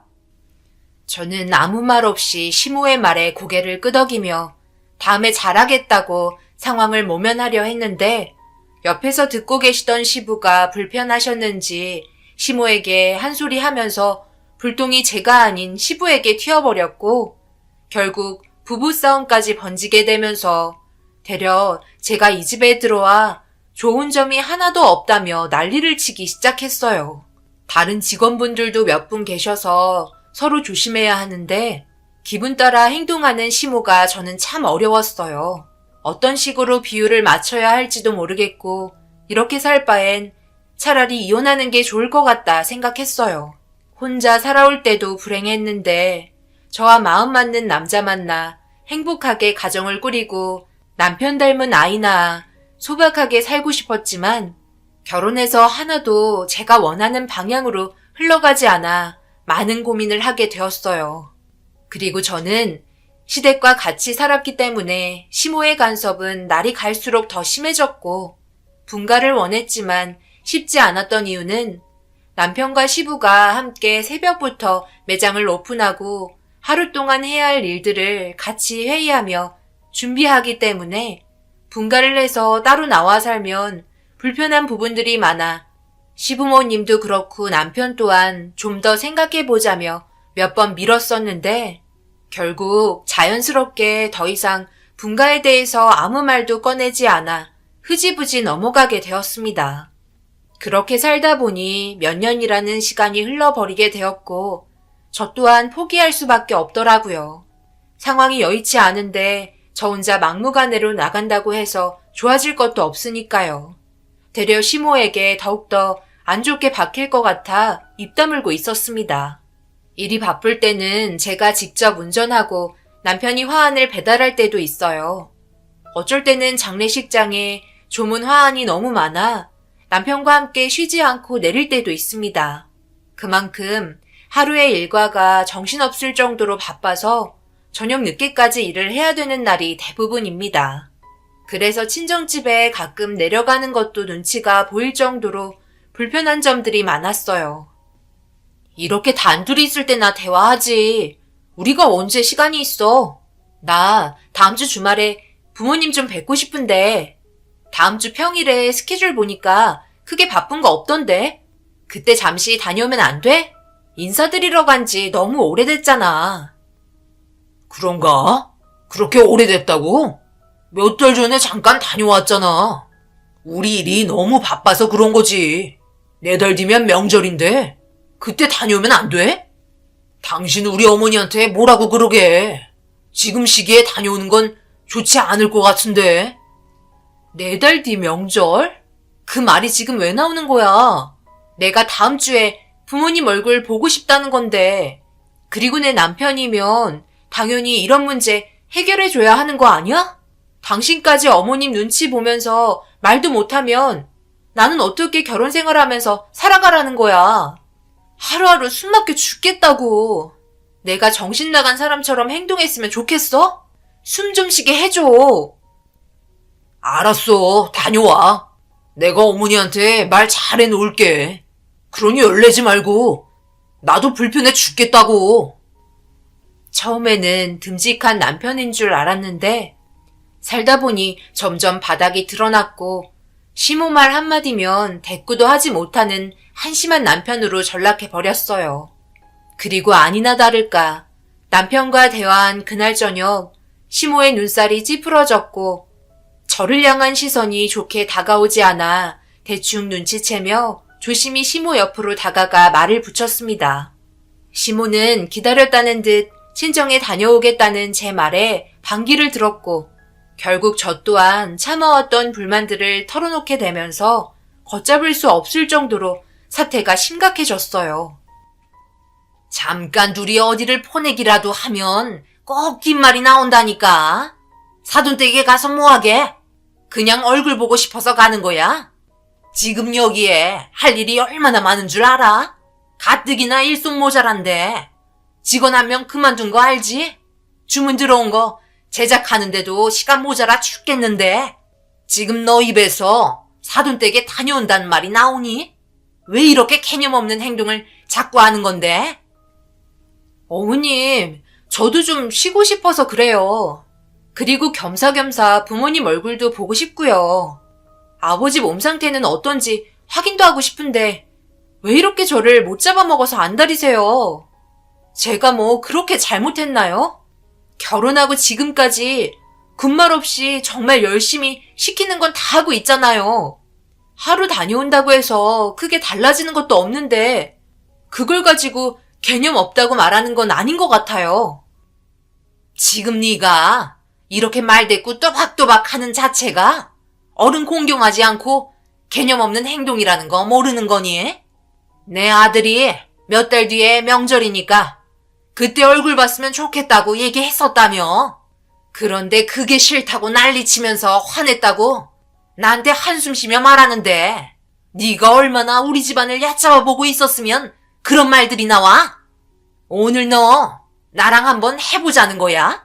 다시 한번 어디 다녀오겠다고 우리 아들을 통해 전달하려 하기만 해봐라. 내가 가만 안 둬. 결국 남편을 째려보며 참아왔던 눈물이 터져버렸고 너무 서러운 마음에 밖으로 뛰쳐나왔어요. 남편은 자기가 한 행동에 대해 미안했는지 따라 나왔고 저를 보며 위로해 줄 거라 생각했지만 되려 미련한 행동을 왜 사서 하려고 기를 쓰냐며 명절 올 때까지 기다렸으면 좋겠다고 불난 집에 되려 부채질을 하고 말았습니다. 이 일로 인해 시모를 향한 분노가 남편에게 불똥이 튀었고 결국 소리 지르며 난리치기 시작했어요. 그래도 융통성 있게 잘 설명해서 좋은 마음으로 보내줄 수 있을 거라고 생각했었는데 모든 건 제 판단 실수였고 안 좋은 감정만 더 키우게 되면서 더 이상 참을 수 없을 정도로 시댁 집안이 싫었습니다. 그래서 저 또한 예상 밖의 일을 저질러 버렸고 그날 바로 친정으로 올라가 버렸어요. 전화에 불이 날 정도로 울려대고 있는데 절대 받지 않았어요. 오래간만에 부모님 집에 찾아가 현관문을 열자 연락도 없이 와서 그런지 당황한 눈빛으로 엄마가 저를 반겨주셨고 따뜻한 미소로 저를 안아주자마자 그동안 서러웠던 감정을 전부 쏟아내게 되었어요. 얼굴 보자마자 눈물을 흘리니 엄마도 많이 놀란 듯 무슨 일이 있었냐며 물어보셨고 울음소리를 듣게 된 아빠가 천천히 문을 열고 걸어 나오셨어요. 허리 보호대를 착용하시고 나온 모습을 보니 너무 마음이 아팠습니다. 그때 결혼한 거에 대해 엄청난 후회가 밀려왔어요. 제가 곁에서 같이 있어줬다면 엄마도 힘들어하지 않았을 텐데 괜히 저 때문에 더 안 좋아진 것 같은 느낌이 들었고 더 이상 이렇게 사는 건 저와 부모님 모두 불행해질 거라 생각돼 부모님과 함께 있으면서 좋은 시간을 보낸 뒤 다음날 아침 일찍 다시 시댁으로 돌아왔어요. 예상했던 대로 저에게 시모는 달려들었고 남편도 화가 많이 났는지 저를 향해 쏘아붙이는 시모를 말리지 않고 지켜보며 자기 할 일을 묵묵히 하고 있었습니다. 너는 도대체 말이야, 결혼 왜 한 거야? 우리 집안 말아먹으려고 결혼한 거니? 내가 그랬지. 명절날 찾아뵀으면 좋겠다고. 일도 못해 말귀도 못 알아먹어. 도대체 마음에 드는 구석이 하나도 없어. 너 하나 없어서 얼마나 일이 바빠졌는지 알아?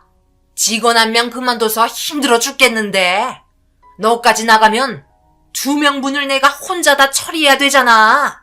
이럴 거면 당장 이혼해라. 제가 결혼한 이유가 뭐예요? 저 사람이랑 잘 살아보려고 결혼한 거지. 이 집안에서 평생 욕먹으며 일하려고 결혼한 거 아니에요. 저도 이 집구석에 붙어 사는 거 싫고요. 어머님이 원하시는 대로 이혼하겠습니다. 저도 그걸 바라고 있었는데 어떻게 말을 해야 할까 고민할 필요도 없었네요. 먼저 속 시원하게 말해주셔서 정말 감사합니다. 내일 당장 이혼 도장 찍을 테니 그런 줄 아세요. 어차피 이렇게 됐으니 저는 짐 정리하러 먼저 들어가 볼게요. 이혼할 마당에 여기에 앉아서 일할 필요는 없잖아요. 그리고 오늘까지 일한 부분에 있어서 정확하게 계산해서 통장으로 입금해 주세요. 잠깐만, 기다려봐. 왜 이렇게 극단적이야? 지금 우리 엄마는 당신에게 잠시 화가 난 것뿐이잖아. 일이 바쁜데 연락 한 통 안 받았고 무조건 감정적으로 나가니까 당연히 서운한 말이 나갈 수도 있는 거지. 그거 가지고 지금 이혼하겠다고 당신까지 소리치면 어떡해? 그러지 말고 화 좀 가라앉혀. 어머니도 이제 그만하세요. 이혼하면 되려 손해인 거 몰라요? 왜? 이혼하면 막 부려먹을 사람 없어서 그런 거야? 딱 보니 그거네. 직원은 눈치 봐야 하는데 마누라는 눈치 안 봐도 되고 막 부려먹을 수 있으니 이만큼 편한 직원이 어디 있어? 당신이랑 나랑 껍데기만 부부 사이지? 그냥 당신 집안에 가정부나 다름없잖아. 일 끝나서 집에 가면 저녁 밥상 차리고 빨래하고 다음날 출근해서 욕먹어가며 잡일은 내가 다 하고. 이게 부부야? 한 번만 더 내 몸에 손대기만 해봐. 그땐 나도 가만히 있지 않을 거야. 잘 먹고 잘 살아, 이 나쁜 놈아. 시부모와 남편 모두 생각지도 못한 반응에 당황하면서 급하게 말리기 시작했어요. 그나마 인간적으로 대해주신 분은 시부였기 때문에 저를 진정시키기 위해서 조용한 곳으로 데려갔고 눈물을 흘리며 고개를 떨구고 있자 시모가 아닌 시부가 미안하다며 앞으로 스트레스 받지 않게 자기가 처신 잘하겠다고 흥분해서 몸을 떨고 있는 저에게 부족한 집안과 결혼해서 제가 이 꼴을 당하는 것 같다며 미안해 하셨습니다. 침착하게 대화를 풀어나가려고 하는 시부의 모습에 극도로 흥분을 했었던 마음이 조금씩 진정이 됐고, 시부는 그런 저를 바라보더니 저녁 안 먹어서 배고프지 않냐며 잠시 장례식장에 화환을 배달해야 하는데 같이 가지 않겠냐고 저를 타일렀어요. 아무것도 하지 말고 차에만 있으라며 급하게 저를 태웠고, 돌아오는 길에 점심이나 같이 먹고 들어가자며 애써 웃어 보이셨습니다. 마지못해 차에 올라탔고 달리는 차 안에서 밖의 풍경을 보며 아침부터 장례식장을 향해 달려가기 시작했어요. 그래도 그 거리가 멀지 않았는데 드라이브하는 느낌이 들어 조금씩 기분은 가라앉았고, 어느새 도착한 장례식장에서 시부는 조문 화환을 내려주고 있는데 저도 그냥 차에 가만히 있을 수는 없어 시부를 따라 일손을 도와주고 있는데, 제 앞으로 지나가고 있는 장례 행렬에 잠시 멈추어 기다리고 있는 찰나 엄청난 일이 벌어지고 말았습니다. 눈물을 흘리며 들고 있는 영정사진이 눈에 들어왔고, 저도 모르게 장례 행렬을 막아섰어요. 사람들은 갑자기 막아선 저를 향해 이상한 눈빛을 보내며 화를 내고 있었고, 뒤에 있던 운구차 또한 비키라며 클렉슨을 울리고 있는데, 앞을 가로막아선 분들이 얼굴을 보곤 기겁을 하며 뒤로 넘어졌고, 영정사진을 향해 천천히 걸어가기 시작하는 저를 보고 있던 다른 분들 또한 믿을 수 없다는 표정으로 모두가 털썩 주저앉았습니다. 그리고 알 수 없는 이름을 부르기 시작했고, 다른 한 분이 저에게 급하게 달려와 얼굴 여기저기를 만지기 시작했습니다. 그리고 눈앞에 다가온 영정사진을 천천히 들어 다시 확인한 순간 충격적이게도 저와 똑같이 생긴 사람이었어요. 비슷한 정도가 아닌 너무나도 똑같은 얼굴을 하고 있는 모습이 영정사진에 담겨 있었습니다. 다른 사람들 또한 말도 안 된다며 놀라기 시작했고, 생전 처음 보는 이름을 부르면서 제가 살아 돌아왔다며 믿을 수 없는 표정으로 손과 얼굴들을 만져보기 시작했어요. 그리고 눈물을 흘리면서 제 앞에 오열을 하던 한 사람이 정말 살아 돌아온 거 맞냐고 물어보자 그제야 정신 차린 저는 아수라장이 된 장례 행렬을 보고 죄송하다며 뒤로 물러나려고 하는 순간 제 손을 확 잡아끈 한 사람이 다른 사람의 이름을 부르면서 자기를 못 알아보겠냐고 눈물을 보였습니다. 그 모습에 당황했고 고개를 절레절레 흔들자 점점 심각해지는 상황에서 영정사진에 있던 아버지인지 확인해보면 되지 않겠냐고 관을 들춰보라며 다른 사람들에게 지시를 내리고 있었어요. 당황한 사람들이 아닐 거라며 비슷한 사람일 뿐이라고 했지만 절대 그럴 수 없다면서 관을 들춰보라고 소리치기 시작했어요. 우왕좌왕하며 관계자를 불러 관을 다시 안으로 들여보냈고 제 팔짱을 낀 채 놓지 않으려 애쓰고 있는 여성분은 아마도 영정사진에 있던 어머니 같았습니다. 너무 당황한 저도 아니라고 얘기했지만 핸드폰에 있던 사진들을 보여주기 시작했어요. 그 사진 속에 있던 모습은 전부 저와 똑같이 생긴 얼굴이었고 관뚜껑이 들춰지는 순간 두근거리는 심장 소리가 귀에 들릴 정도로 긴장된 상태로 천천히 걸어가 감싸져 있는 얼굴을 들추자 믿을 수 없는 정도로 똑같은 얼굴을 하고 눈을 감고 있는 제 자신을 볼 수 있었습니다. 저도 너무 놀라 입을 틀어 막았고 똑같이 생긴 모습에 장례식장은 시끄러워지기 시작했어요. 저를 찾고 있던 시부가 제 옆으로 다가왔고 관 속에 있던 여자의 얼굴과 저를 번갈아 보며 시부 또한 놀라고 있었습니다. 장례식이 진행이 될 수 없는 상황까지 이르렀고 한참을 멍하니 있던 두 분이 저에게 다가와 말을 이어가기 시작했어요. 이게 어찌된 일인지 모르겠지만 지금 상황 저도 도저히 이해를 할 수가 없네요. 어떻게 이런 일이? 내가 생각하는 게 맞는다면 둘은 쌍둥이 같은데 왜 몰랐지? 그때 알았더라면 우리가 데려왔겠지. 당연히 고아원에서는 이제 막 태어난 신생아가 우리 딸 미영이 혼자였으니까 당신이 몰랐겠지. 그럼 이 여자는 그냥 닮기만 한 사람이라는 말이야? 그래도 그렇지 얼굴이 너무 똑같잖아. 혹시 뭔가 아는 거 없나요? 잘 생각해 보세요. 그쪽 집안에서 무슨 말 들은 거 없으세요? 전혀요. 저는 어렸을 적부터 저희 부모님과 함께 살았는데요. 지금 하시는 말이 도대체 무슨 말인지 전혀 모르겠어요. 그때의 기억이 잘 떠오르진 않지만 제가 몸이 좋지 않아 아기를 가질 수 없는 몸 상태였어요. 그래서 아이를 너무나 원했던 제가 남편과 상의 후 고아원에 찾아가 입양하기로 결정을 하게 되었고 때마침 저희가 찾아간 곳에 태어난 지 얼마 되지 않은 신생아가 울고 있더라고요. 그 모습이 어찌나 불쌍하고 안타까운지. 그래서 원장님과 상담 이후 저희 집으로 데려와 지금까지 잘 살며 지내왔었어요. 그런데 불행히도 퇴근하고 집으로 돌아오던 도중 교통사고를 당하면서 저희와의 인연이 끊어지고 말았네요. 제 딸을 입양할 때 신생아는 우리 딸 말고는 없었는데 갑자기 저희 앞에 똑같이 생긴 얼굴이 나타나서 얼마나 놀랐는지 몰라요.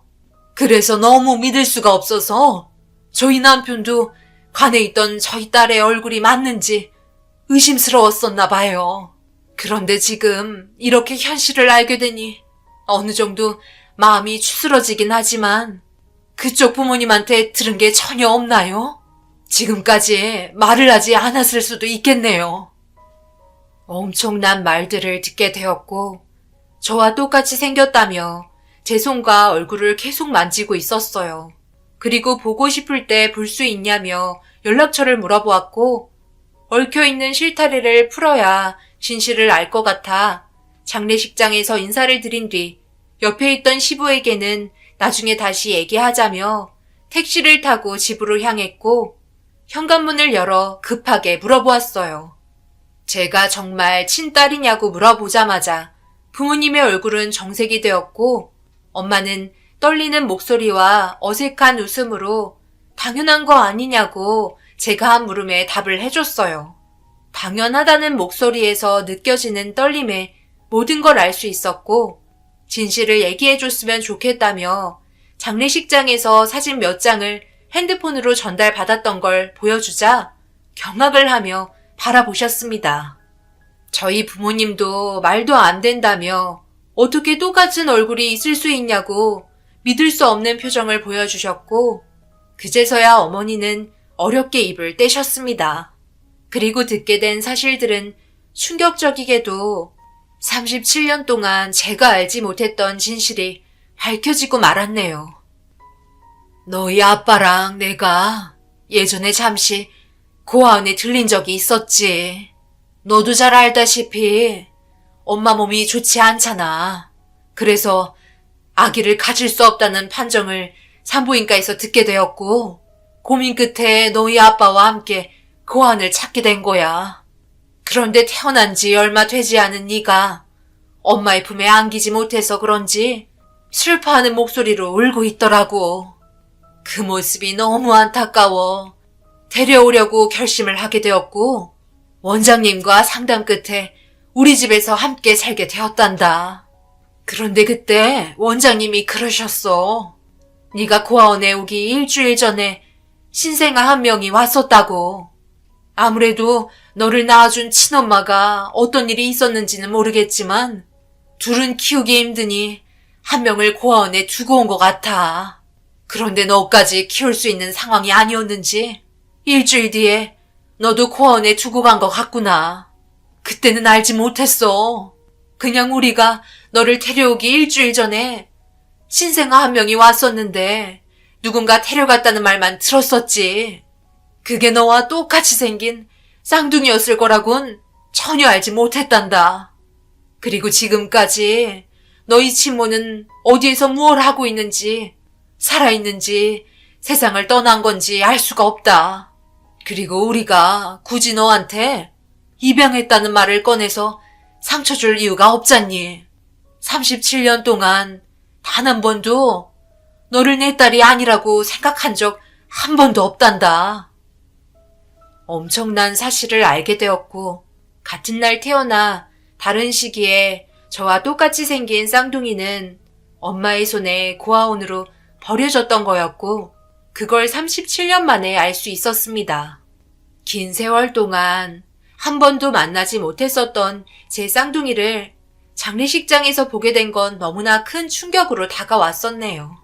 할 말을 잃었고 지금까지 이런 문제들을 저에게 말하지 않았던 부모님께 잠시 서운했었지만 저를 진심으로 사랑해서 꺼내지 않았던 진실들이라고 생각했어요.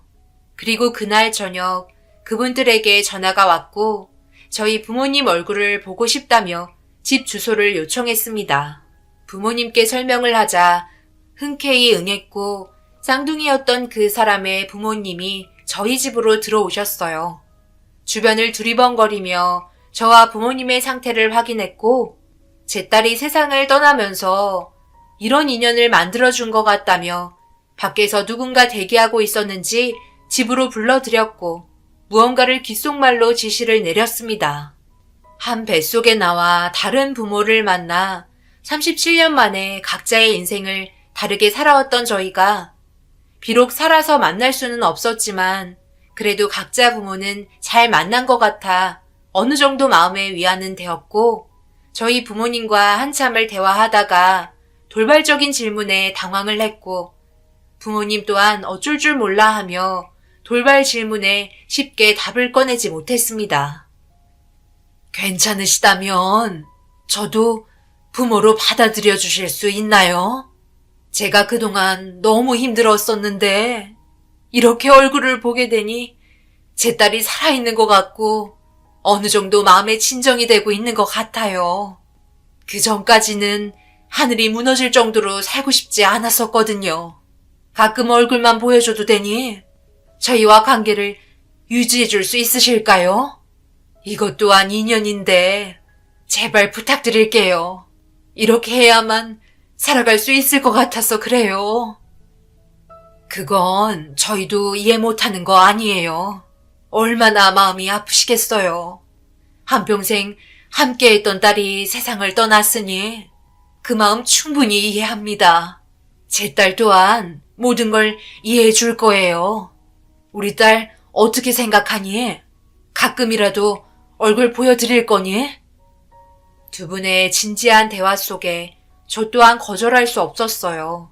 저를 세상 떠난 딸처럼 생각해주고 있었고 앞으로 가끔 얼굴 보러 와도 되냐며 눈물을 훔치셨습니다. 그런 간절한 마음 제가 어찌 거절할 수 있겠어요. 얼굴 보여준다고 해서 닳게 되는 것도 아니니 그분들의 의견을 따르기로 결정하게 되었어요. 그렇게 이런저런 대화가 한참 동안 오고 갔고 제가 결혼을 했고 시댁 집안과 함께 꽃집을 운영한다고 얘기하니 그분들 또한 저희 꽃집을 잘 알고 계셨고 꽤 자주 주문을 하신 것 또한 알 수 있었습니다. 그렇게 37년간 제가 알지 못했던 비밀이 밝혀지면서 또 다른 삶이 펼쳐지기 시작했어요. 그렇게 저는 며칠 뒤 다시 시댁으로 들어갔고 시부는 제가 겪은 상황에 대해서 가족들에게 설명을 하지 않았는지 아무도 모르고 있는 눈치였어요. 시부는 묵묵히 하시던 일을 계속 하셨고 시모는 제가 들어오자마자 잔소리를 퍼붓기 시작했습니다. 그만 좀 해. 한두 살 먹은 나이도 아니고 사람이 살면서 기분이 좋을 때도 있고 나쁠 때도 있는 거지. 그것 가지고 맨날 헐뜯으려 하다니 당신 정말 해도 해도 너무한다고 생각되지 않아? 한 번만 더 내 앞에서 우리 며느리 닥달하기만 해봐. 내가 뭘 어쨌길래 바람 쐬고 오라고 했다고 바빠 죽겠는데 이렇게 늦은 시간까지 집에 팔도 안 들여놔? 지금 며칠이나 지난 줄 알아? 그동안 뭐 했어? 집안이 아주 난장판인 거 알아 몰라? 오늘 들어가자마자 집안에 있는 빨래랑 대청소 싹 다 해놓고 방으로 들어가거라. 얘가 이제는 내가 하는 말에 대꾸도 안 하네. 입에 지퍼를 채웠나? 왜 말이 없어? 당신 살판 났지? 아버지가 전화하지 말라고 그래서 전화 안 하고 두고 보고 있었는데 정말 이건 아니지 않아? 결혼이 장난이야. 어떻게 된 게 항상 개인주의야. 얼마나 많은 일들이 밀려 있었는 줄 알아? 아버지가 말을 그렇게 했어도 이런 식으로 행동하면 안 되지. 진짜 나랑 이혼하려고 작정이라도 한 거야? 제발 정신 좀 똑바로 차리고 행동해. 이게 지금 무슨 말이야? 우리 딸 결혼해서 이런 수모 겪고 있었던 거니? 엄청 잘해주신다고 하더니 지금 이게 뭐 하는 짓이지? 사람을 아주 잡아먹을 듯이 달려드네. 이런 집안과 더 이상은 엮이지 마라. 당장 이혼하고 새삼 살아라. 어차피 하기도 없고 아직 나이도 창창한데 하고 싶은 거 하며 살면 되잖니. 그리고 김 비서 일로 와봐요. 여기와 관련된 업체 전부 계약 끊으라고 하세요. 여기 근처에 저희와 연관되어 있는 회사 연락해서 꽃 배달할 거면 저기 옆에 있는 매장 있죠? 저기로 주문하라고 지시하세요. 이런 집안 아주 씨를 말려버려야 돼. 감히 내 딸을 건드려? 나 참 어이가 없네. 당신이 누군데 내 딸 하고 있는 거야? 너 꽤나 믿는 구석이 생긴 것 같은데 그래서 어쩌게? 이혼이라도 하게? 내가 너를 놔줄 것 같아? 영업방해로 저 사람 당장 신고하기 전에 안 끌고 나가? 별것도 아닌 게 뭘 끊어? 시모는 어떤 상황인지 전혀 사태 파악을 하지 못했어요. 주변의 회사에서 손가락에 꼽힐 정도로 꽤나 영향력이 있는 회사를 운영하고 계셨고 주변 회사들과 상생하며 지내고 있었기 때문에 양어머니의 연락 한 통이면 주변에 있던 회사들 또한 웬만하면 따라줄 정도로 어느 정도의 위치를 가지고 있었습니다. 그런 걸 알지 못했던 시모는 평소와 똑같은 행동을 하게 되었고 이런 충격적인 모습을 보게 된 양어머니는 분노를 참지 못하고 모든 걸 동원해 시모의 집안을 망하게 만들려고 작정하셨어요. 결국 사태의 심각성을 알게 된 시모는 저와 남편이 이혼을 한 뒤에도 자존심 굽히지 않더니 저에게 찾아와 무릎을 꿇으며 그동안의 잘못에 대해 용서를 구했습니다. 마음 같아선 절대 용서해주고 싶지 않았지만 그동안 저에게 잘해주신 시부의 행동들이 떠올라 양어머니의 행동을 멈추게 했고 그 뒤로 시모와의 인연이 정말 끊어지게 되었습니다. 지금 현재 저는 과분한 사랑을 받으며 살아가고 있어요. 저희 부모님과 양부모님까지 생겨 행복합니다. 저보다 먼저 태어난 쌍둥이였던 언니는 세상을 떠났지만 저에게 좋은 부모님을 보내주셔서 그동안 어떻게 살아왔는지 많은 걸 느낄 수 있네요. 너무나 과분하게 대해주시고 계세요. 저희 부모님의 건강 상태가 걱정이 되셨는지 병원에서 치료받을 수 있게 많은 걸 지원해주고 계십니다. 그리고 저희 가족이 잘 살아갈 수 있게 넓은 집 또한 제공해 주셨어요. 그저 아무것도 원하지 않으셨고 곁에만 있어주며 저를 딸처럼 생각해 주시는 게 전부인 양부모님께 감사할 뿐입니다. 과거의 아픈 기억은 모두 잊어버리고 지금 현재 행복한 삶을 만끽하며 살고 싶어요. 그리고 먼저 세상 떠나게 된 쌍둥이 언니와는 37년 동안 단 한 번도 얼굴 본 적 없지만 이런 식으로 알 수 있게 된 것 또한 인연이라고 생각해요. 그곳에서도 행복하게 잘 지냈으면 좋겠네요. 제 사연 들어주신 분들, 사람 인연이라는 건 살면서 아무도 모르는 것 같아요. 여러분들의 삶 또한 항상 꽃이 필 수 있게 언제나 뒤에서 응원하겠습니다. 감사합니다.